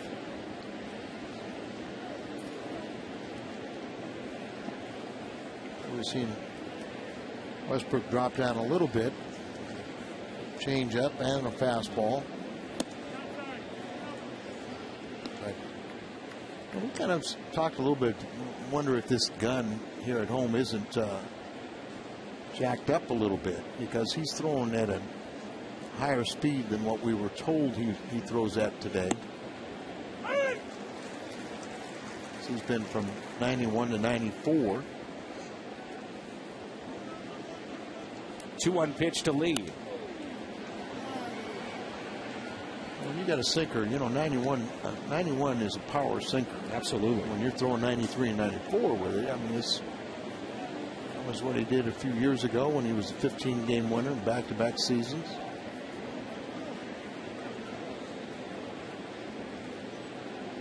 Fastball away. It's fun hitting spots like that. A lot of these younger hitters have expanded the zone. Here Carlos Lee does not. And I'm sure they're going to come out here and say, hey, it's a 3-2 game. You don't want this guy to hit a home run, but you throw pitches there. Don't walk him. Don't put any free passes out there. interesting that you have Pujols coming in this conversation. And look at, he's the one that's leading the conversation. There was really nothing said by Molina until after Albert got finished talking. So 3-2, 2 outs, nobody on. 1-run lead for the Cardinals here at the top of the 6th. Unlike Tim McCarver to Bob Gibson, you know, or Gibby said, McCarver, the only thing you know about pitching is you can't hit it. Albert knows something about pitching because he can hit it. And they walked him. So, first walk issued by Jake Westbrook. 2-out walk to Lee, and now he'll deal with Keppinger. Text poll, which National League team made the best deals at the deadline? Padres. Not just Ludwig, but they also added Miguel Tejada, former MVP. And the Cardinals had interest in Tejada, but just couldn't find a match. And that's a strike to Keppinger. I wonder if Albert did just go over there and say, look, don't let Lee Just about beat to you. ask you that. I would assume he did. Don't you think? I mean, do you want to deal with Lee or Keppinger here? Yeah, I understand that, but that was like one of the highest throws we've seen, you know, so it kind of makes you believe that he said, hey, don't let this guy beat you. It's 3-2 game. You can tie it, you can get the next guy out. And an error on Lopez, so Cardinals should be out of the inning. It's E5. Lopez commits the error at third, and Lee now in scoring position. Third error in this ball game tonight, 2 by Houston. Got the glove down. You keep it down like that, it's easy to bring it up. And look at his hand. He's got his bare hand really inside of it, but he brings it up too much, and the ball sneaks underneath. So just didn't stay down on the ground long enough. Brett Wallace, who was hit by a pitch and got an RBI single. Pujols playing very deep at first base. He's nearly on the outfield grass and also near the line. You got Carlos Lee in front of you, so he'll kind of clog up the bases a little bit.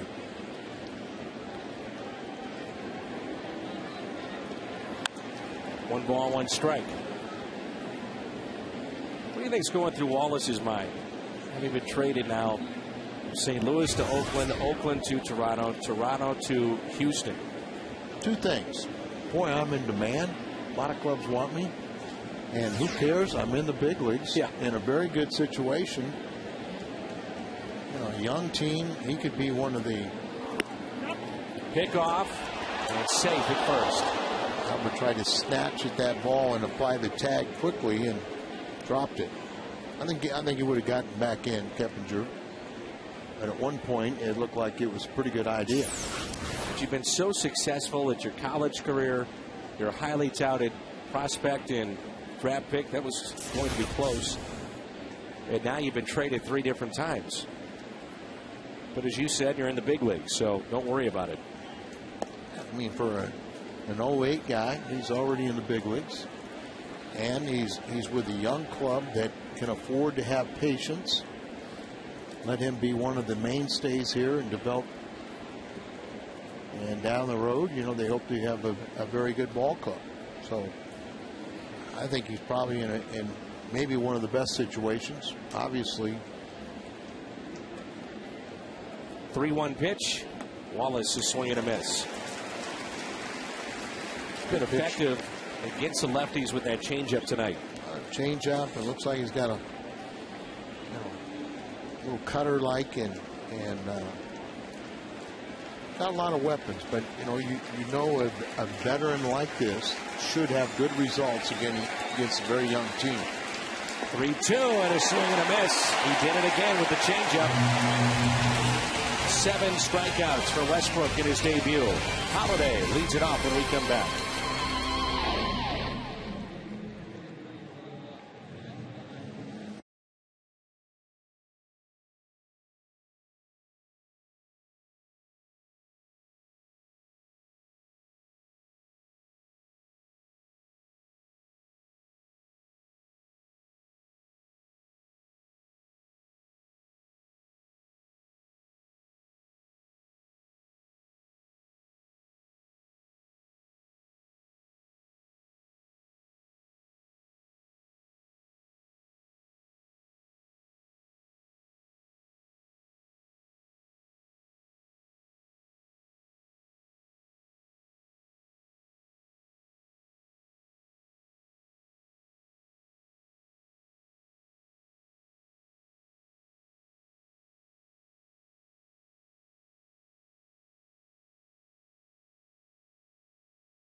Middle of the lineup, Holiday, Rasmus, and Molina. Following the air, Westbrook gets the strikeout, picks up his teammate. Total of 7 hits in this game. Like I said, the Cardinals are very fortunate. They only have 3 hits and they have 3 runs. First run, they got on the board, an unearned run. Then the Pujols home run. And then third run scored on a double play. That's pulled foul. And it's a count of 1 ball and 2 strikes. Myers has walked 4 today, including twice Matt Holliday. And the second walk is the 3rd run. Came home on Schumacher's double play ground ball.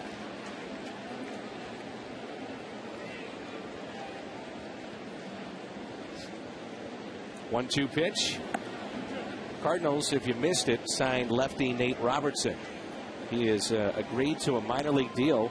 That could be a big signing. He was 6-8 with Florida this year. You might remember he made a start in the World Series with Detroit. And why do you say that could be big? I just, insurance policy. There's a guy that has pitched in a World Series. Hit to short. Holiday retired. Pitch by pitch, Westbrook to get that final out. We're going to show you just different sequences of pitches and just show you how he's taking a little off. But the one thing you see is how all these balls are down, whether it's a fastball, a changeup, a little breaking ball. But you keep that ball there, and you're going to get ground ball after ground ball. Sure, you're going to give up a few hits there, but you always have that potential to turn 2. And the Cardinals have turned 1 double play today. And I sometimes you have to throw out the first start for a newcomer, good or bad. And just, but I think we're seeing that this guy has potential to be a great deal of help. And it's insurance then in the minor leagues with Robertson. Yeah.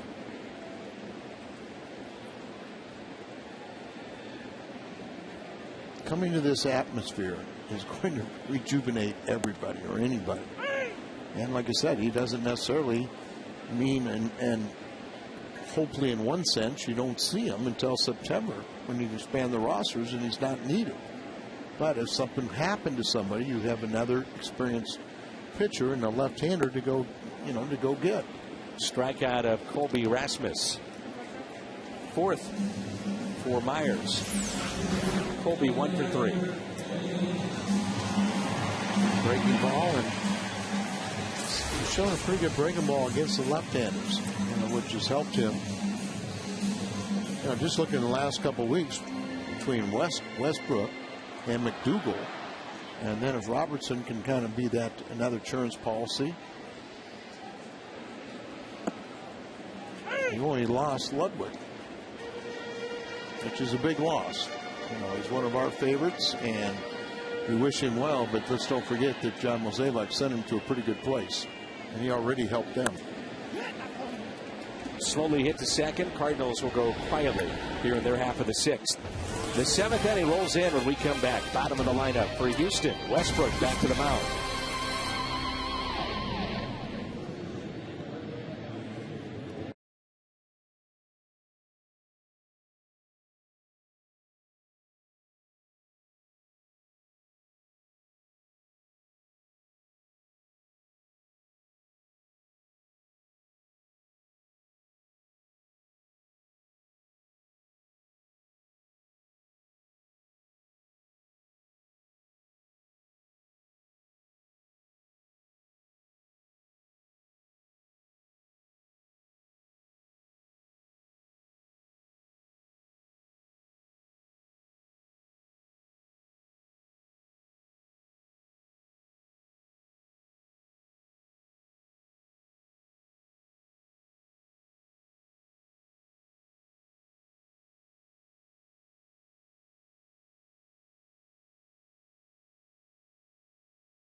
Cardinals win, the next day get a free buffet with a purchase of one at the Kitchen at Lumiere Place or the Great Food Exposition at River City. Visit My Choice Center for details. By Taco Bell, open 2 a.m. or later. And by AT&T Mobility. Find out what's possible with the nation's fastest mobile broadband network, AT&T. Rethink possible. Some changes now for the Redbirds. Mott is the new pitcher, so that'll be it for Westbrook. And a look at the first start following a trade. And Cliff Lee, 9 innings, a loss, gave up 6. Dan Herron, you might remember, was hit on the arm, only went 4 2/3. Roy Oswalt was shook up. Westbrook, 6 innings, and he leaves winning 3-2. And Ted Lilly, the former Cub, will start tomorrow for the Dodgers. So it looked like the move paid off, Al, to push him back and not start him. Yeah, on what would have been his normal day, but traveling here. Yeah, I think what happened to Cliff Lee and also to Oswalt, Cardinals decided, hey, let's don't rush him here. And you see our Chevy called to the bullpen as Jason Mott will come into this ball game. Little surprised he only goes 6 innings. Very surprised. But I think you want to just make it a very positive and let him build on that. He does have a chance to, be the winner. And the bullpen is very capable of shutting down the Astros. I thought, Al, they'd squeeze one more inning out of him because he's due up second. I was thinking the same thing, but he did have 100 pitches, and he is coming off the surgery, and there's a leadoff base hit. Randy Wynn over to get it. So Wynn is your new right fielder. John Jay moves from right to center. Time for our Haynes comfort zone moment.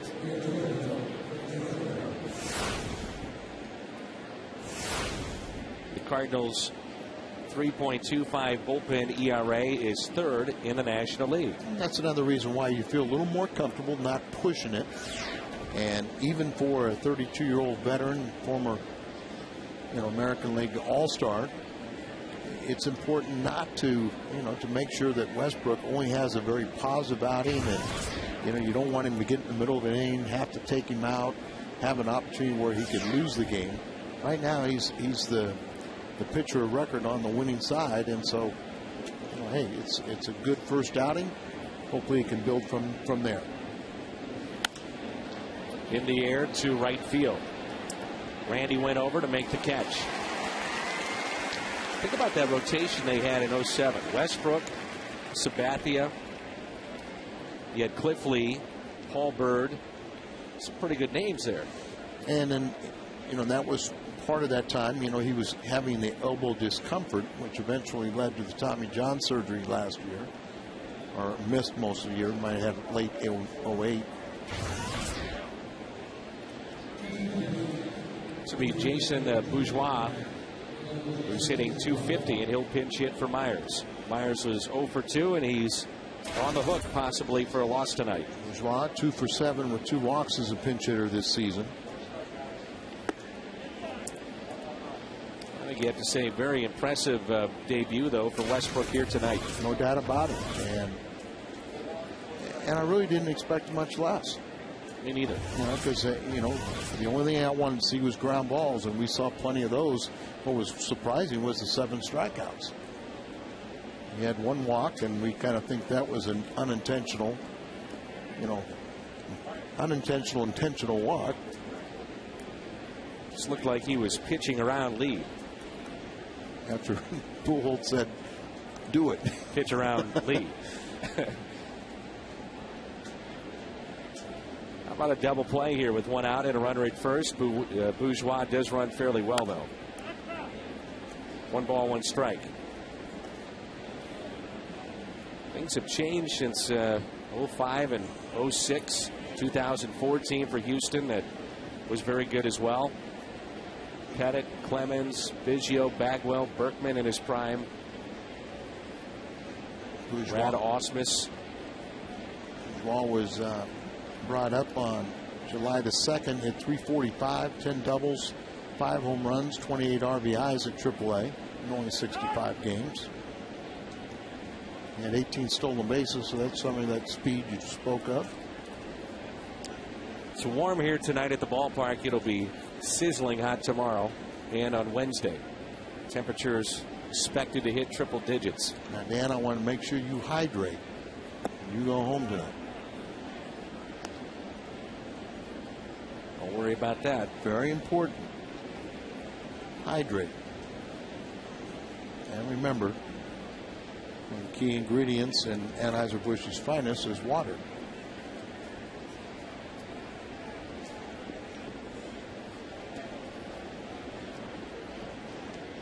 Two-one pitch to Bourgeois. Runner goes, and it's a foul ball. Johnson back to the bag. David Peacock told you that, I'm sure. Absolutely. David of Anheuser-Busch, well versed in hydrating.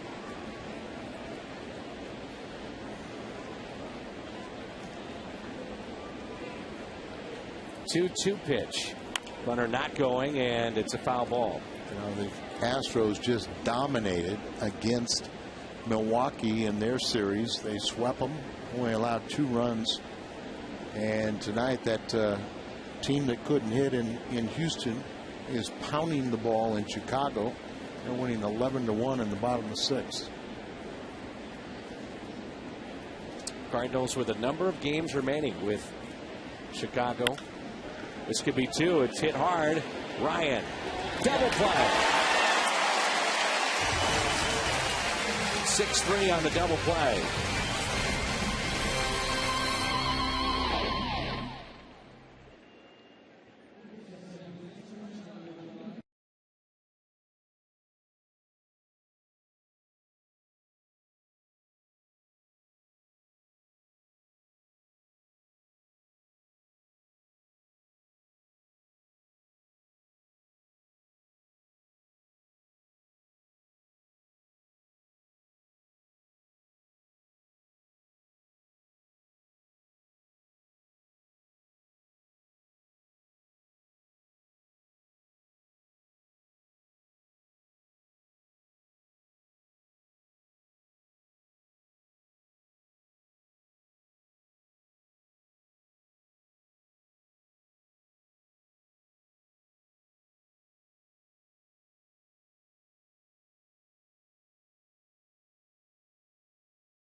Cardinals hit a home run. Patrick G. Rooney qualifies for the Hyundai Sonata drawing in September. To register, visit a St. Louis area Hyundai dealer. Good luck to Patrick. Bottom of the 7th, and it's 3-2. Nelson Figueroa. Remember him when he was pitching with Philadelphia? Milwaukee, Mets, too. Milwaukee, but remember he had a start, was it last year or 2 years ago against the Cardinals with the Mets and just dominated. He was claimed off of waivers from Philadelphia on July 21st. And he's worked in 4 of the 10 Astros games since being acquired. Got to have a few veteran guys, don't you? Oh, yeah.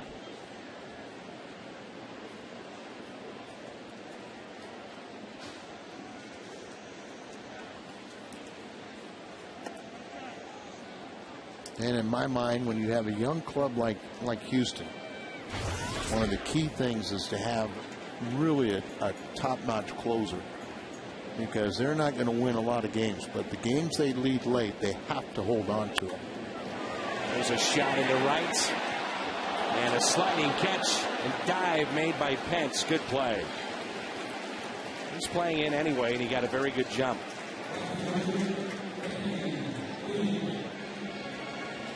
Randy Wynn is now in the 8th spot in this lineup. You see Hunter going in and catches the ball and holds onto it after he makes contact with the ground. Most of the time, think of him about his throwing ability, which is very good. But here he makes a nice play.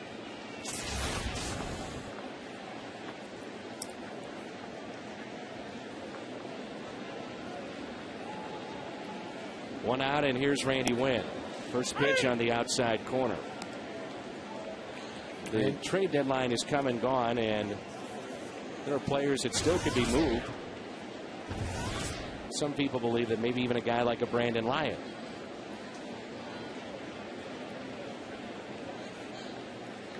It's in that Houston bullpen. It's pretty well hit out to center. Stays in the ballpark, is Bourne with his good speed. Makes the catch. Ball stays in the ground. Michael Bourne with that great speed is going to track it down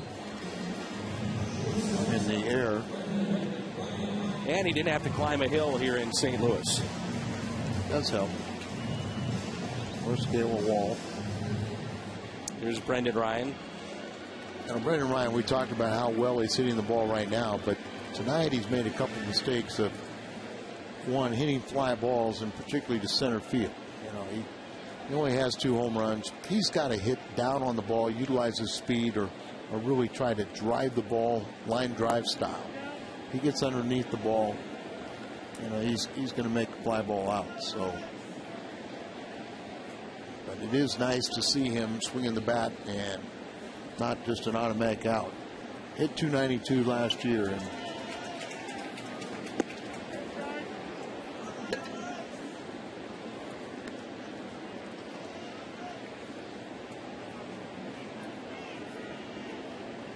we don't want him to hit home run. We want him to hit line drive. He can turn a single into an extra base hit with stealing base. 2-1. This is a legitimate ballpark, a fair ballpark, so we'll let the home run to the strong guys.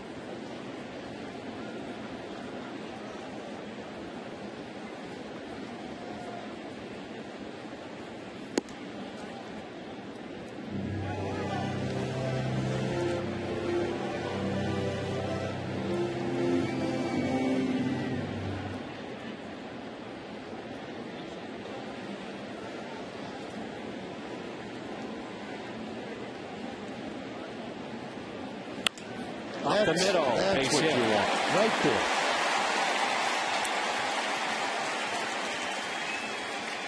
That's what Brendan needs to do. Go up the middle and hit it on a line right over the pitcher's head.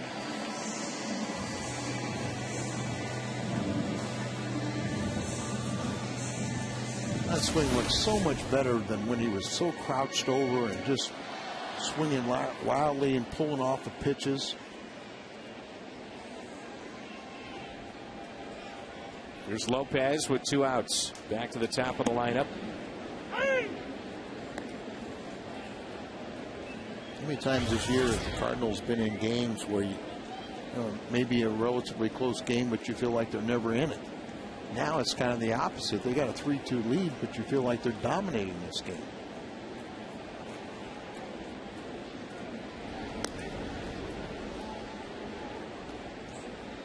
They are just a different team here at home. Record shows that, but you watch how they play, it's a different looking team. No, absolutely right. And you know, this is a very professional team. You know, they get their rest, they take good care of themselves, so it's hard to explain why they are 8 games under 500 on the road and the best record in baseball at home. Norris and Garcia tomorrow on the air at 6 with the Whitey Spotlight Show. 6:30 pregame, 7 o'clock the play-by-play. Go to the back half of the bag, further for the, and takes more time to apply the tag.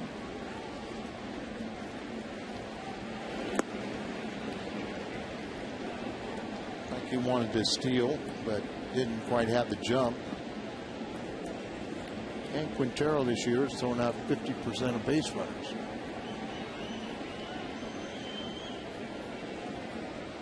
It's over at Dave McKay, like, I'm not sure what, did I see the right sign? Is the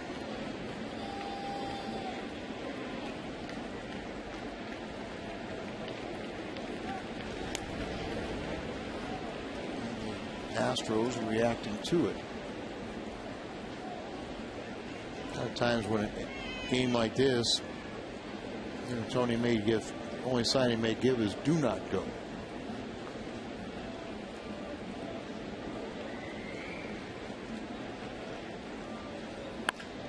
That is well hit out to right. Pence is back. Misses it. To the wall it goes. Brendan Ryan will score. Lopez comes through, and it's 4-2.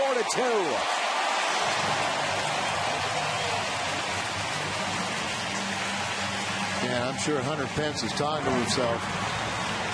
We thought that ball was going to get over his head, but he was right there, and they just, you know, I mean, he's flat out missed that ball. Looked like he's in position to go back on the ball, reaches up, and really off the glove, but I'm thinking in his mind he may have reached up too soon and didn't realize he was so close to it.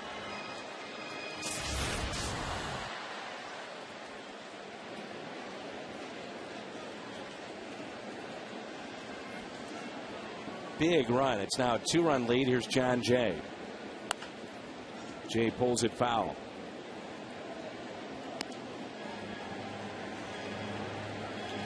I mentioned it earlier how Bo Hart struggled with the breaking ball. We're starting to see now more off-speed pitches to John Jay. And John Jay, you know, hit so many balls to left, where you see him kind of pounding them in with the hard stuff, change speeds on the, you know, breaking balls, getting him over the top. But get to the big leagues hitting the fastball, and then once you have success, then they start saying, well, wait a minute, we'll change it up. Some start paying more attention when they see that 370, 380 batting average. A ball and 2 strikes on Jay. Runner at second, Felipe Lopez. Pujols on deck.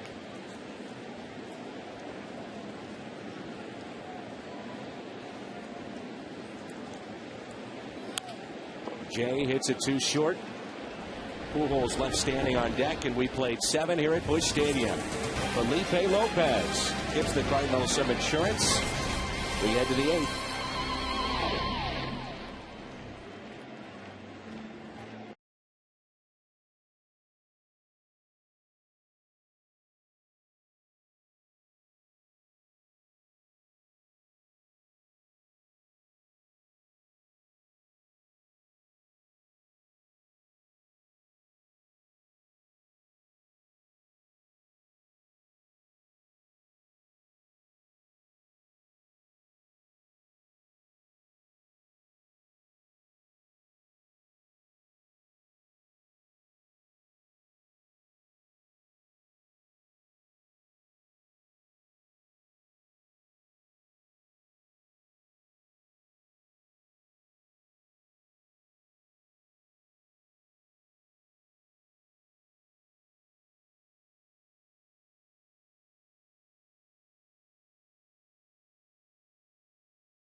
Tonight, 6 innings pitched, gave up 4 hits. Number 392 in the career of Albert Pujols. Number 26 here in 2010, and the Redbirds have a lead of 4-2. Mott, second inning of work in relief of Westbrook, who threw 100 pitches tonight. And he'll get the top of the lineup. Michael Bourne, Hernandez, switch hitter, then Pence.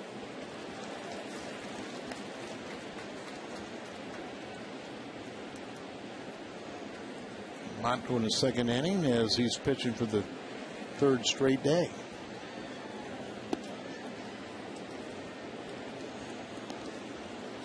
Against the Cardinals this year, first 5 games, 10 hits, 4 runs. Last 5, such a key to shut him down. That great speed at the top of the lineup. We can hear him scream up here. Not happy there. Well, Michael Bourne is a guy, as a pitcher, you want to see him hit the ball in the air. You know, he is a speedster. Strength is his legs, speed. Leads the National League in stolen bases, infield hits, and fourth and bunt hits. So his game is all speed. Hits the ball in the air, he's going to make it out. Well, we get news that David Freese had to leave the game at Springfield tonight. And this is just an initial report. Was running the bases, rounding third, pulled up again, and limped to the clubhouse. And apparently, by early indications, it's his ankle. Wow. And that was the last thing we were worried about. We were worried about the cracked toe. And he dropped a 75-pound weight on. 3-2. And again, that's early, so we'll find out more, I'm sure, after the game. But boy, I'm sure he is majorly disappointed.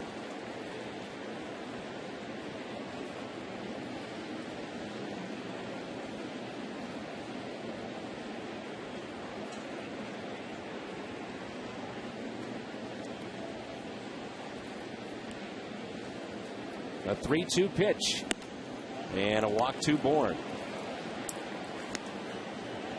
This copyrighted telecast is presented by the authority of the Cardinals and may not be reproduced and retransmitted and transmitted in any form. The accounts and descriptions of this game may not be disseminated without the express written consent of the St. Louis Cardinals. To the phone with Tony, and we'll see who starts throwing down there. It's like Trevor Miller. No, that's McDougal.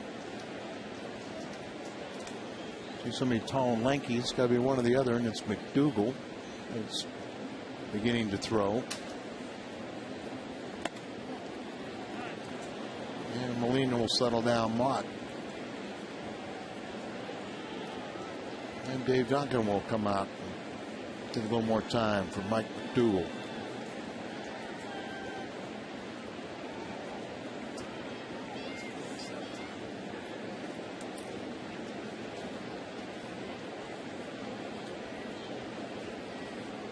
A bit of a catch-22. You know, when you have Michael Bourne up there, you don't want to throw the ball down. There you see McDougal, because you want him to hit it in the air. So you elevate the ball a little bit, and he doesn't swing on the 3-2 pitch and walks.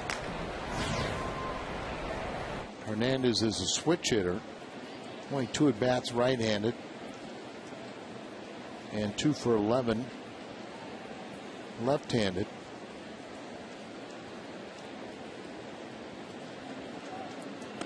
No chance. Great jump. And Bourne in safely.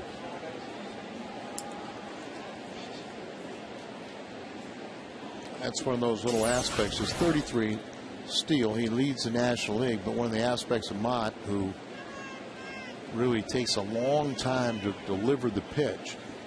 And so good base stealers, it's almost impossible for Molina to get a shot to throw him out. 3-0.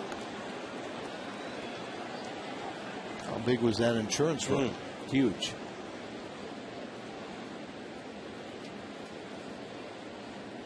We also know Mott has the ability to come back and get a strikeout here. Just got to get strike 1. 3-0 pitch. He walked him.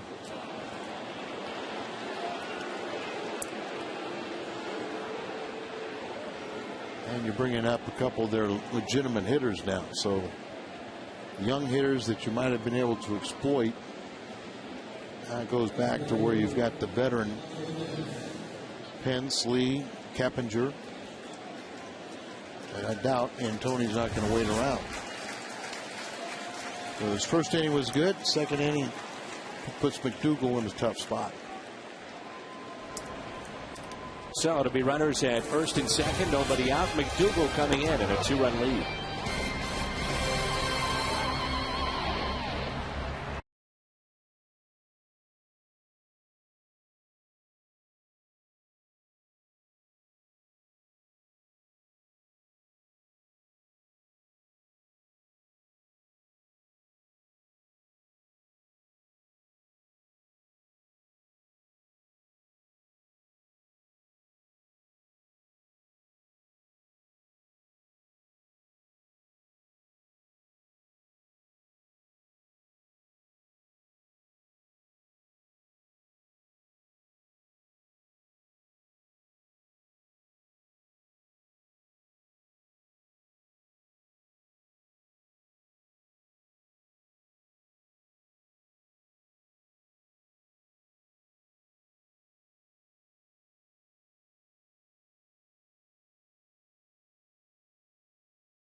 Not allowed to run.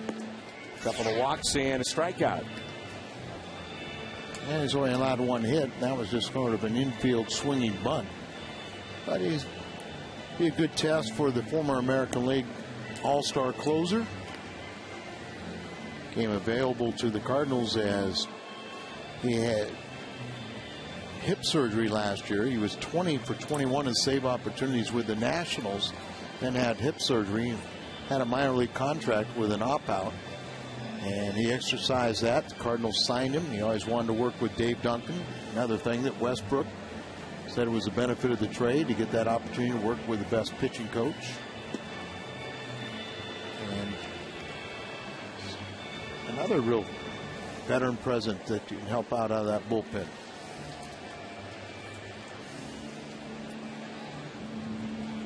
And Hunter Pence will be the hitter. Dinger bat. Boy, I'm scared. You heard of that one? No. Be, just Raleigh's and Adirondack bats there for a while. But now there's a whole bunch of companies. That's a big out if it stays in. Molina over. Oh, he made the catch. He made the catch. What a play. Two-time Gold Glove champion. Hey, give the fans some credit right there in the front row that they didn't do anything to bump that wire as he goes over with good concentration, goes up into that fence and makes the play. Runners at first and second. Neither one could advance, and so that is a big, big out. Mentioned McDougal, former American League All-Star. Back in 03 with Kansas City when he had a career high 27 saves. Now it's Carlos Lee. Boy, Lee is really far away from the plate, isn't he? Big arms reach out there and cover the outside part of the plate. These two have had a matchup for years in the American League. Kansas City and the White Sox. One out. 97. Our gun's high. When he was younger, that would be no problem. But and McDougal coming back, he's just getting stronger, and he'll get energized being in a pennant race.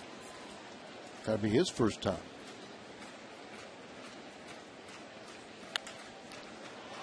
Oh, they had him shaded to the left side, and it's a base hit into right. A run will score. That cuts a lead now to 4-3. You're absolutely right. That is a perfect ground ball to second base, a double play ball. But Schumacher was playing so close to the second base bag, it just goes through.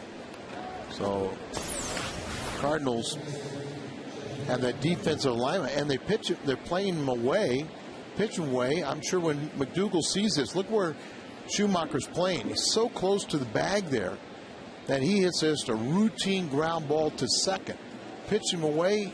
You did exactly what you want him to do, and it goes through for an RBI single. Oh, Michael Bourne with his speed, he's going to score on a ground ball to any ball to the outfield. Keppinger, a drive into right. Pretty well hit. Wynn is turned around. Can't come up with it. It's over his head. Bobbles it out there. One run is in. They're going to wave in another. Nope, they're going to hold him up. This game is tied. A double and RBI on the play.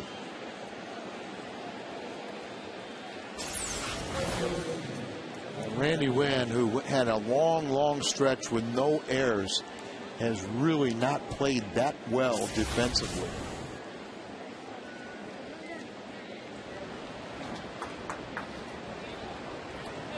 The 2 walks have come around to score.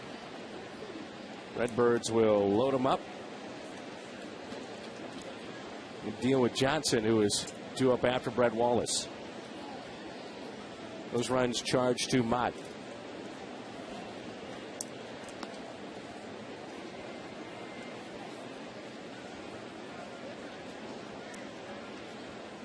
A part of that trade that you do have with Ludwig being gone is that, you know, we've talked a lot about his bat. We also are going to see that you'll miss his defense. Very good defensive player. Yeah, no doubt about it. And, you know, as I said, Randy Wynn went, 250 plus games without making an error, and a couple of games that questionable whether he should have been charged with an error. Now, maybe a little bit in his defense, he likes to play very deep. They've been trying to move him in, and maybe we see that the reason he plays deep because he's not comfortable going back on a ball. Remember earlier, he knocked the one ball off his glove over the fence for a home run. That may be a reason why he played so deep.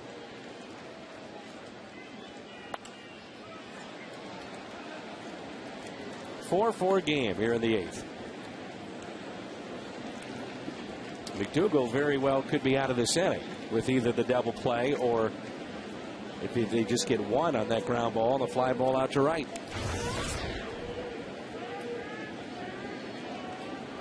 One out, bases loaded for Chris Johnson.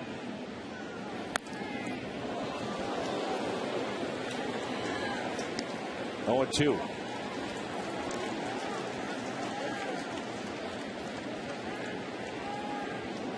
Shane Westbrook is denied the victory, but no denying he pitched well enough to receive it.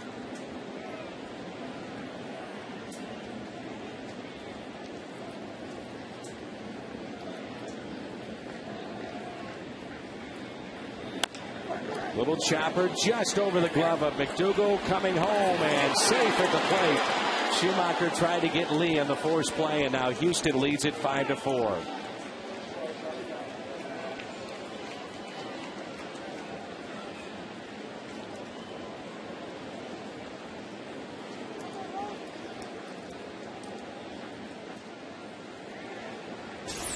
Dealer's choice RBI when it gets by McDougal.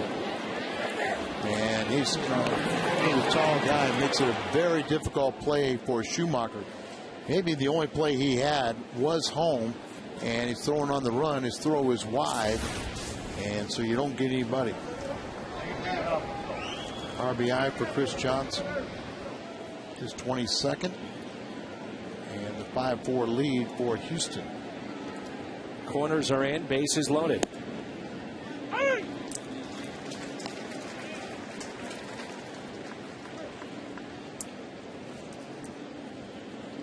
Michaels is on deck, and it's a 2-hit night for Johnson. When you mentioned that the bases are loaded, Michaels on deck. yesterday hit a pinch hit grand slam. He's got 4 in his career. 2 of them were pinch hit grand slams. Which stadium has gotten quiet? 3 runs here in the 8th inning for Houston. Mentioned that Cincinnati has already posted a W. So as we speak, they are tied with the Redbirds.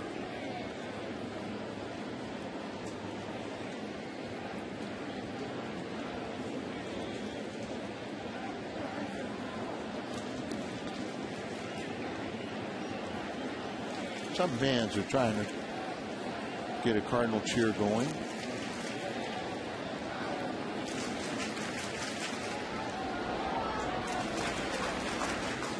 Quintero hits it to third. Lopez steps on the bag to first. Double play. Pujols, Holiday. Those 2 big bats are coming up.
In favor of Houston. Hardy's prime cut of the game. Pujols with a home run as he's closing in on 400 for his career.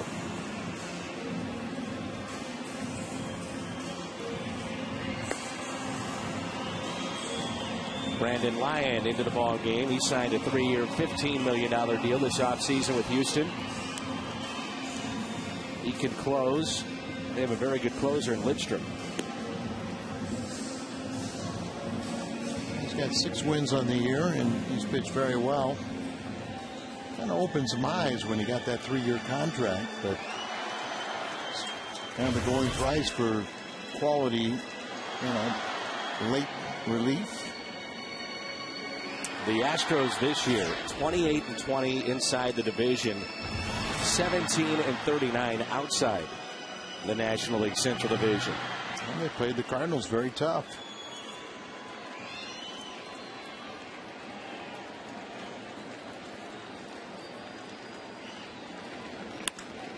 Pujols, base hit to the left.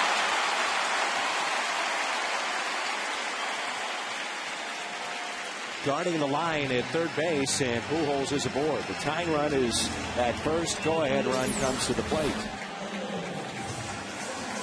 I don't think I like that. Guarding the line here, it's safety by the book, but sometimes you got to feel like this is such a great hitter that just playing straight up, don't get trying, guard the line. He hits the ball so hard. If he hits a double, he hits a double, but don't bring him up to where now Holiday represents the go-ahead run.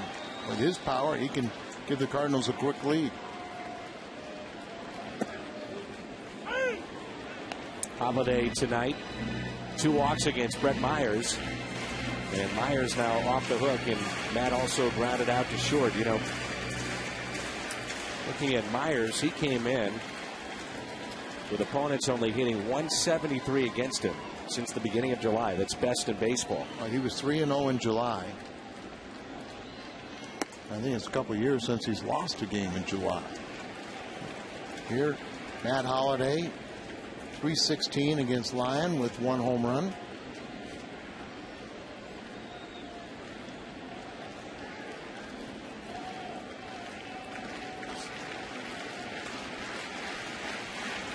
The 1-1 pitch to Holliday.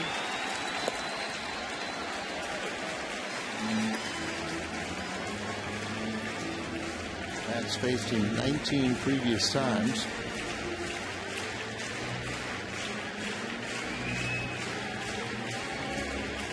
Playing deeper, they no doubles defense. Don't want a ball hit over their head that stays in the ballpark, so you'll give up a base hit in front of you.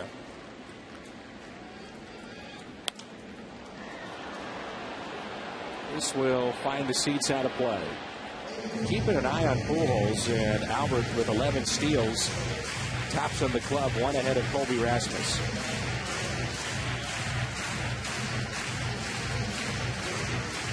Albert kind of picks his opportunities, doesn't he? And obviously when Lyon is facing Holliday, he's got his hands full there, so one of those times maybe where he'll forget about the runner at first. Crowd of 43,869 tonight. 43,869.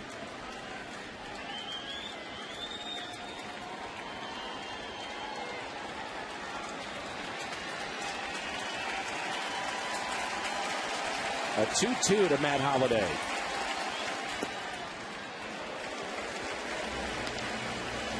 And Matt seems like he sees the ball very well, just the way he's taking a couple of very close pitches. Last one, a very good example of that. Exactly. A couple of balls that look like they go either way that he didn't even flinch at. Will they start Pujols here? Well, he's a ground ball pitcher, so you could understand why they would. Albert is running. The 3-2 is hit out to left.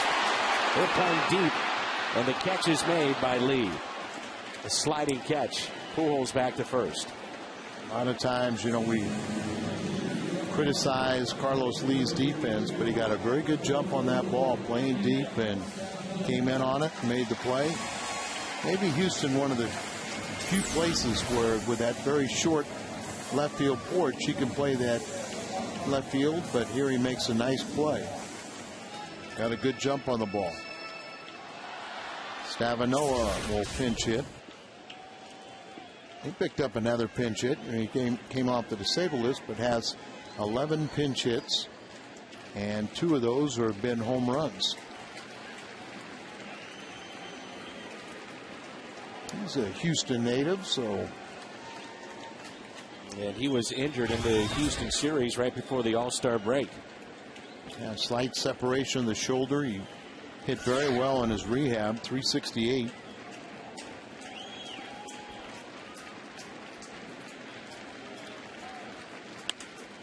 Pitch it to short. This could be 2. Out at second. Double play as Wallace stays on the bat. 6-4-3 as that sends us to the 9th.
edition of Cardinals Live.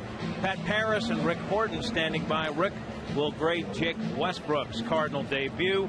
Pujols nears another milestone, and we'll get Tony La Russa's take on tonight's ball game. That and more coming up after the game. Trevor Miller on to pitch for the Cardinals as we go back to the booth. And Dan and Al, guys. Thank you, Jim. Trevor Miller come in here. The first man he'll face is pinch hitter Angel Sanchez. He was acquired from Houston from Boston. As you look at the Trevor Miller's numbers, 41st appearance, 0-1 after last year winning a career high 4 games. Former Astro a couple times. I asked him today, I said, who are these guys over there? And he goes, I only know about a handful of them. And he last played for him in 07.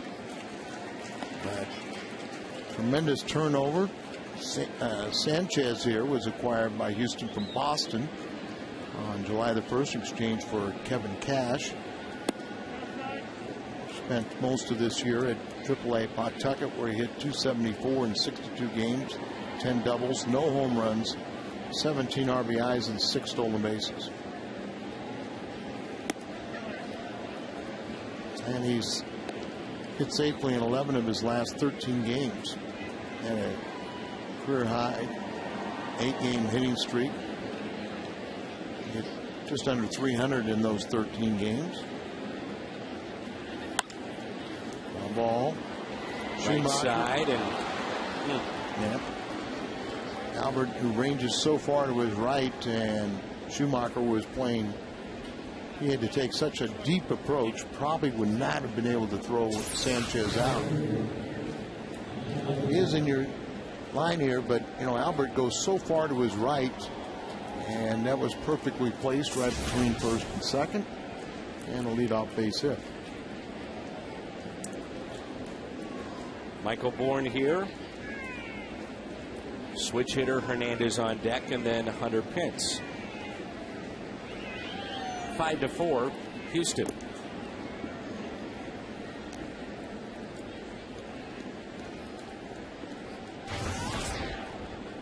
The Cardinals came into play 13.5 games in front of Houston.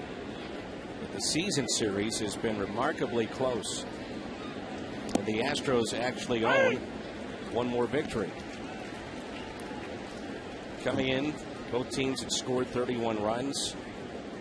Astros had hit 242, the Cardinals 243. Both had 23 walks.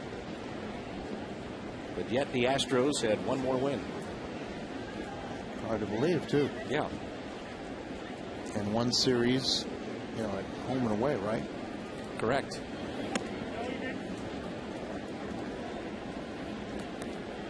Four straight at Busch. Never won 5 in a row in St. Louis the same season. I mentioned you got Michael Bourne hits from the left side, then a switch hitter. 3 more right-handed batters out there at the heart of their order, and right now no right-hander warming up. And hit him in the box, they're saying.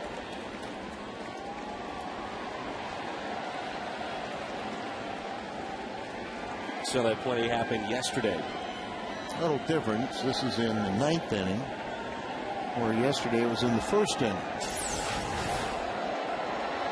Drops down, tries to drag a bunt, and bounces up and hitting, but he's still in the batter's box, so it's just a foul ball. Outside of the batter's box, he's out. If it's fair.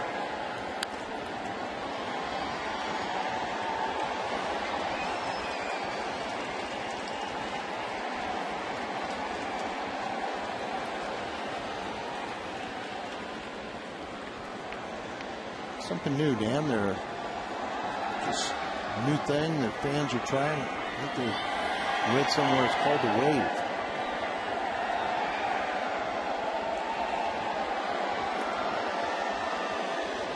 First came on the scene, you used to get involved up here in the booth. You'd come flying on by, and you'd be up there jumping out of your seat in unison with the fans.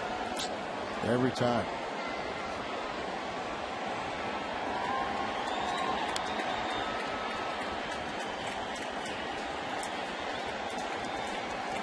First 2 men were on yesterday in the 1st inning. 2 base hits. And then the third place hitter tries to drag bunt. And it hit him outside the batter's box for an out. And that was the opening that Wainwright needed to shut him down. Not exactly what you want. I mean, we could see Albert doing that, couldn't we? I think we showed that graphic. The last sacrifice for Pujols was in 2001. All right. But he was trying to do it after two guys got up. No way. No way. First inning. Come on, swing the bat. Sitting 305 at the time. Got an opportunity to drive in the first run. That's your, what you expect from the middle of the order.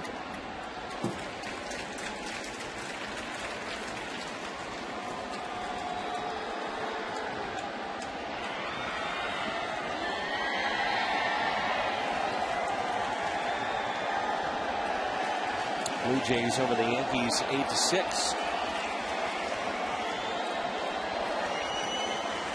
A.J. Burnett made that start. And Tampa Bay wins.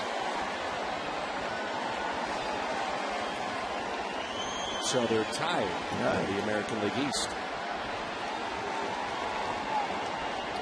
No home runs for A-Rod.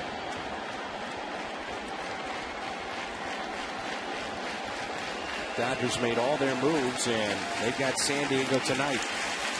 And all their moves, they got swept by the Giants. Top of the 8th, and it's 16-1 Milwaukee over Chicago. Dodgers are 8 games back, now in 4th place.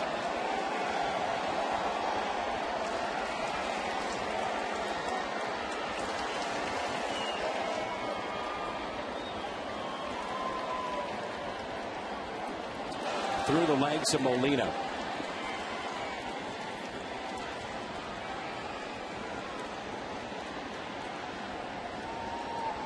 Corey Hart gets a 3-year extension.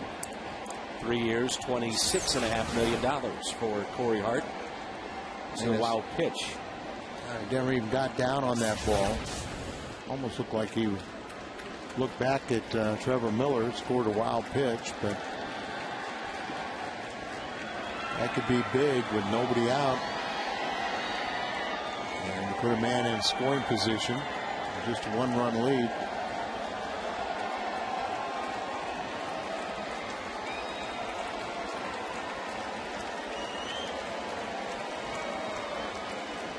Atlanta beat New York. They were hopeful that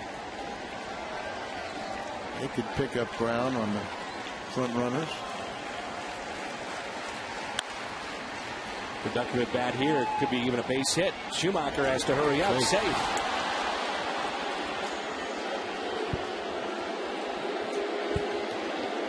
With that great speed, and when he hits the ball on the ground, another infield hit, he leads the National League in that department.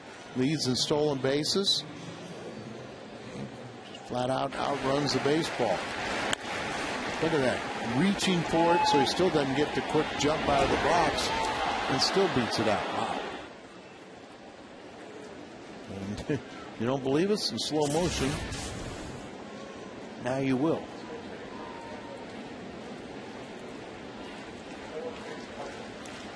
Now right-hander gets up. Hawksworth.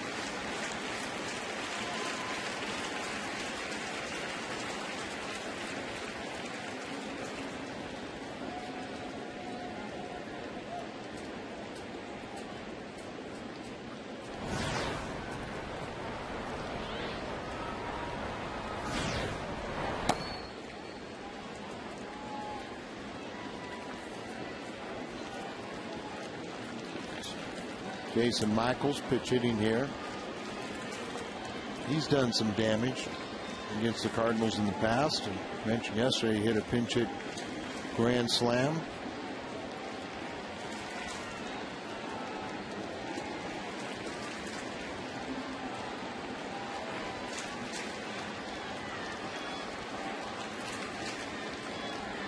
Tony La Russa is near the top step, and he wants his infielders in, I believe.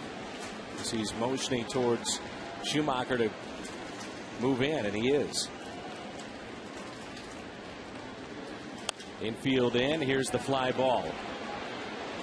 John Jay Andre makes the catch. And Jerry has 4 assists and got in good position and elected not to have Sanchez test him right there as it's the first out and gets some momentum behind him. Just showing that he's going to come up firing, stops them. Throw really only went to the pitcher's mound.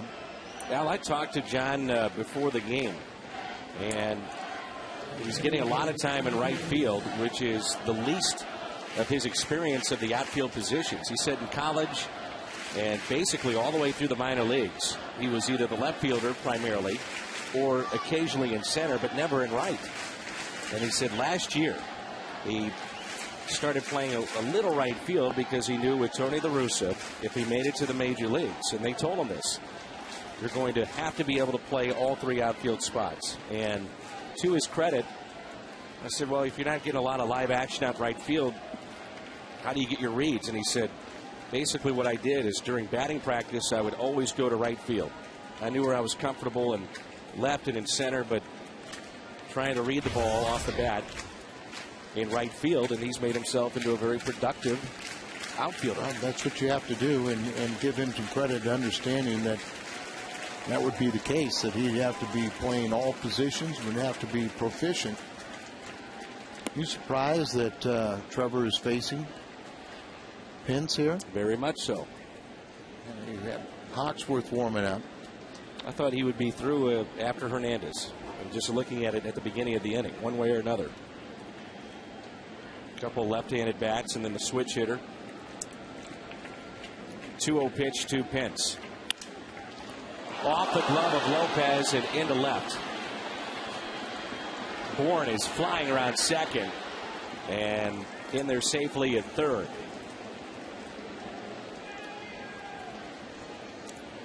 To be a championship caliber club, that ball has to be caught also.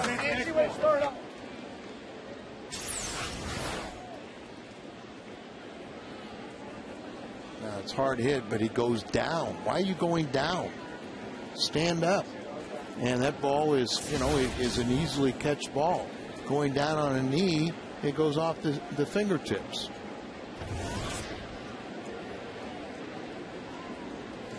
It's disappointing in really Felipe's play at third on hard hit balls.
A good time. Here we go. And by Bank of America. Cardinals banking only at Bank of America. Back at Busch Stadium, it's now 6-4 Houston. Blake Hawksworth out of the bullpen again. He'll step in and take over for Trevor Miller.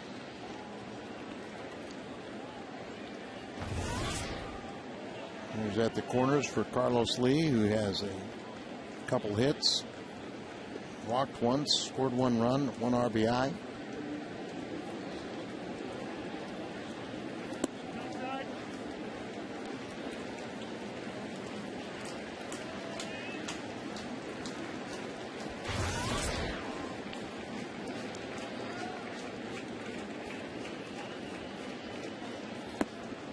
Two balls and no strikes.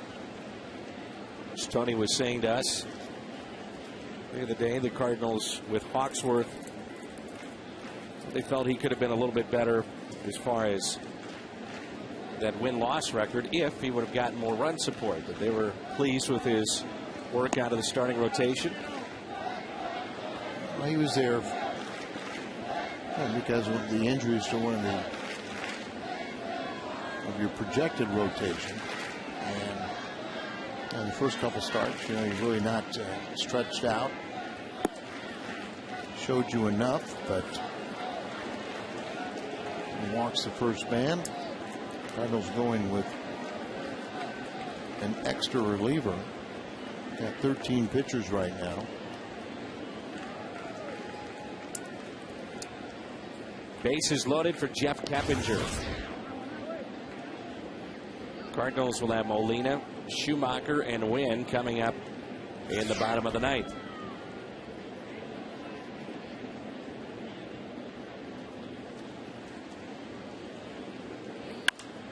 Line drive and a base hit. 1 run is in. Here comes Hunter Pence. He will score. Initially, they were holding him up, but the bobble out center. 2 more runs score to make it 8-4. He almost ran over his third base coach. I mean, he almost flat out trucked him. How could you run over Dave Clark 5? That's 5 guys. A band you got to run over. But check this out. Watching right here, Dave Clark. Big white turn, and Dave Clark was inside that turn. So here's Brett Wallace, first and second with 1 out. Big night for Keppinger with 4 RBIs, a couple base hits. Couple of plays made behind the pitching staff of the Cardinals tonight. Who knows what this score would be? Plays aren't made, and it adds up to an 8-4 lead.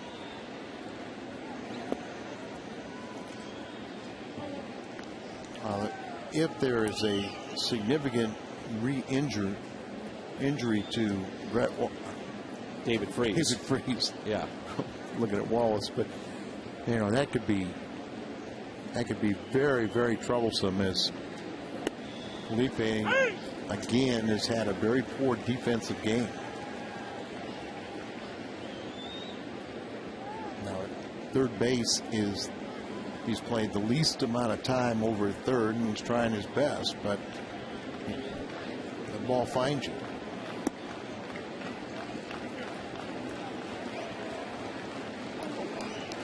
Lost in all this, the start by Westbrook, which was very good, and that's the positive. 7 strikeouts in 6 innings. He threw a lot of changeups to Wallace, and Brett pops it up. Shallow left. Holiday makes the catch.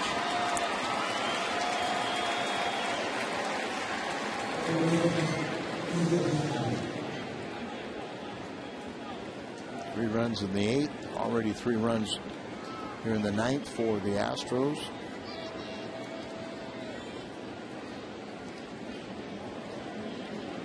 Looks like Lindstrom continues to warm up.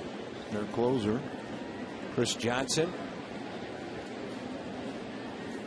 Johnson out to left.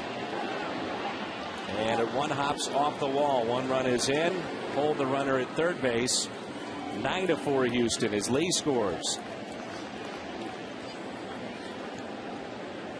Chris Johnson off to a great start.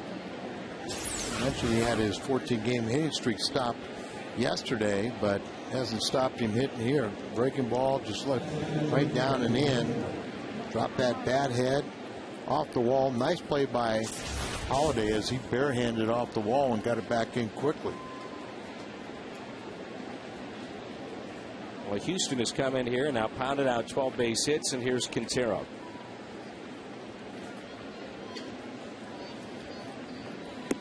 Tomorrow it's Garcia against Bud Norris. And Wednesday night, Carpenter and Happ, just acquired from the Phillies.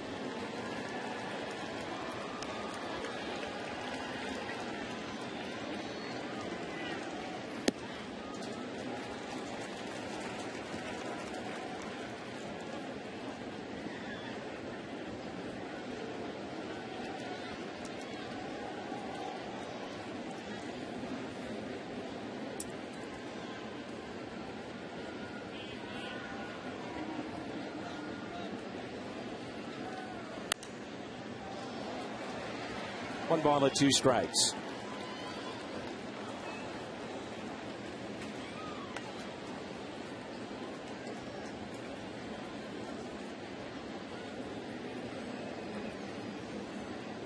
Quintero is 0 for 4 tonight with 3 groundouts.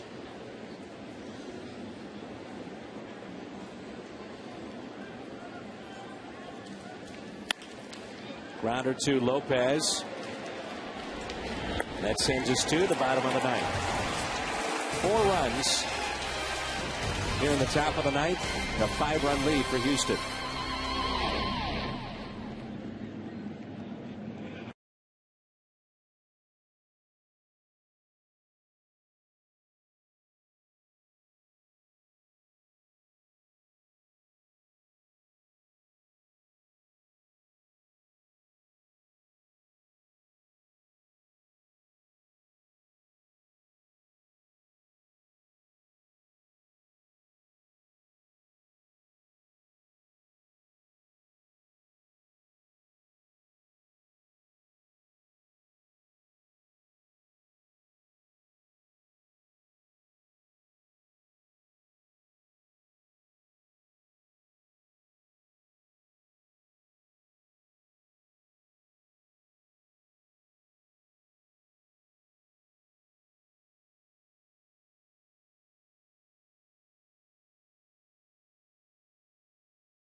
And with a 5-run lead, Houston not taking any chances as their closer Lidstrom is into the ballgame.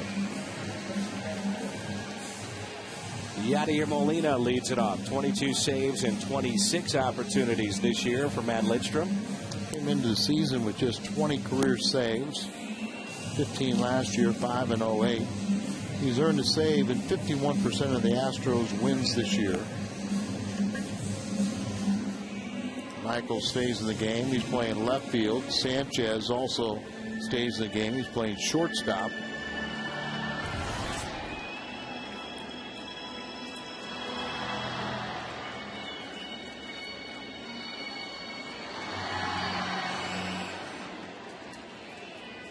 Now we got a battle back, Dan. 5-run lead for Houston. Here's Molina. All we need is a touchdown. Don't even need an extra point. Molina, a pair of groundouts and a walk. And that's strike 1. We've seen Lidstrom with Florida and now with Houston. Hard thrower out of their bullpen. Where's Bradford when we need him? You want Sam Bradford, huh? Yeah. He made, you know, of course, I saw he could pitch with his delivery throughout the first pitch. Had a little mustard on him. But right now, I think we need his offense. Here's a 1-1 pitch.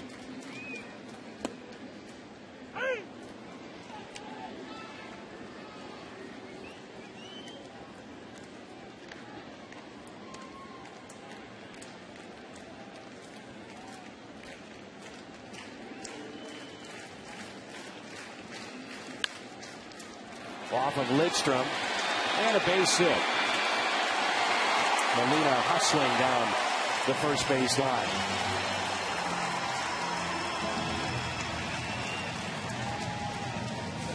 Come in a non-safe situation. It wouldn't hit that hard, but how would you like to lose your closer in a non-safe situation? Yeah. Let's give our player of the game, brought to you by Budweiser, to Jeff Keppinger with the 4 RBIs and 2 for 5 double single, 4 driven in, our Budweiser player of the game.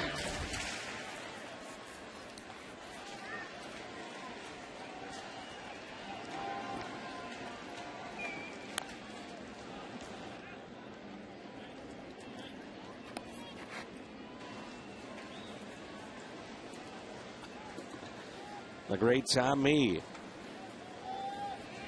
directing our ball game tonight. Mike Helling, our producer. Schumacher's average at 257, but just under 300 in the 7th inning or later. Strike 2. We have folks that come up to the booth and visit us periodically. And one of the most commonly asked questions we get is about Tom Mee's picture up here in the booth.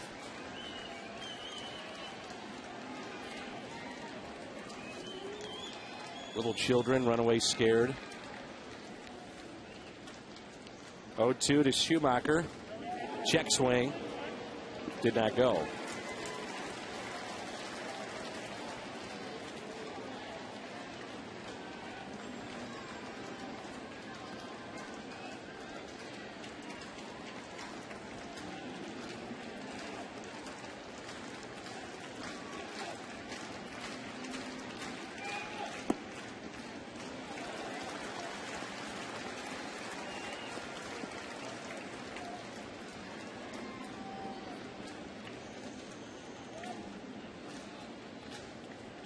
Two and two. Wallace playing behind Molina.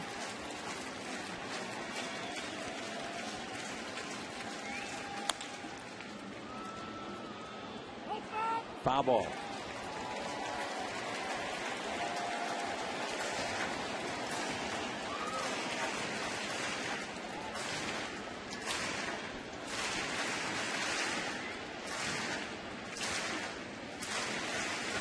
Talked about it earlier, how they played above 500 inside the division, 17 and 39 against all others. 2 balls, 2 strikes on Schumacher. Twice he has lined out tonight. Here's the ground ball to Wallace off his glove. Lidstrom, though, covering the bag at first. Very fine play by Keppinger, and also Lidstrom never gave up on the play.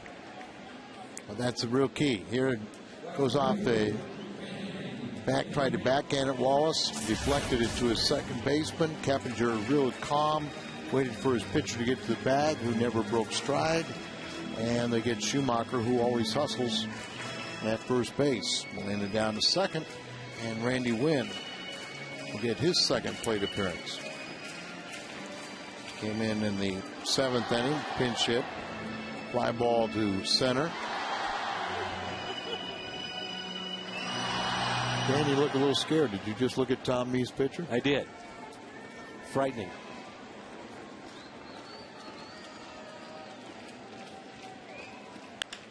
Win a ground ball to second. Somebody told me they were going to be a model for this year's favorite Halloween costume.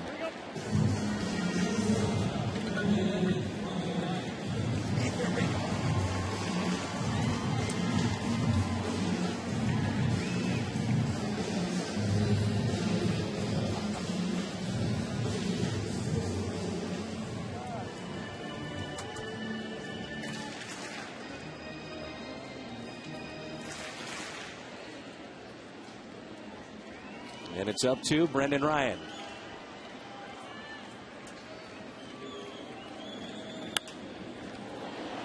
Popped up. This could end it. Keppinger's had a big night.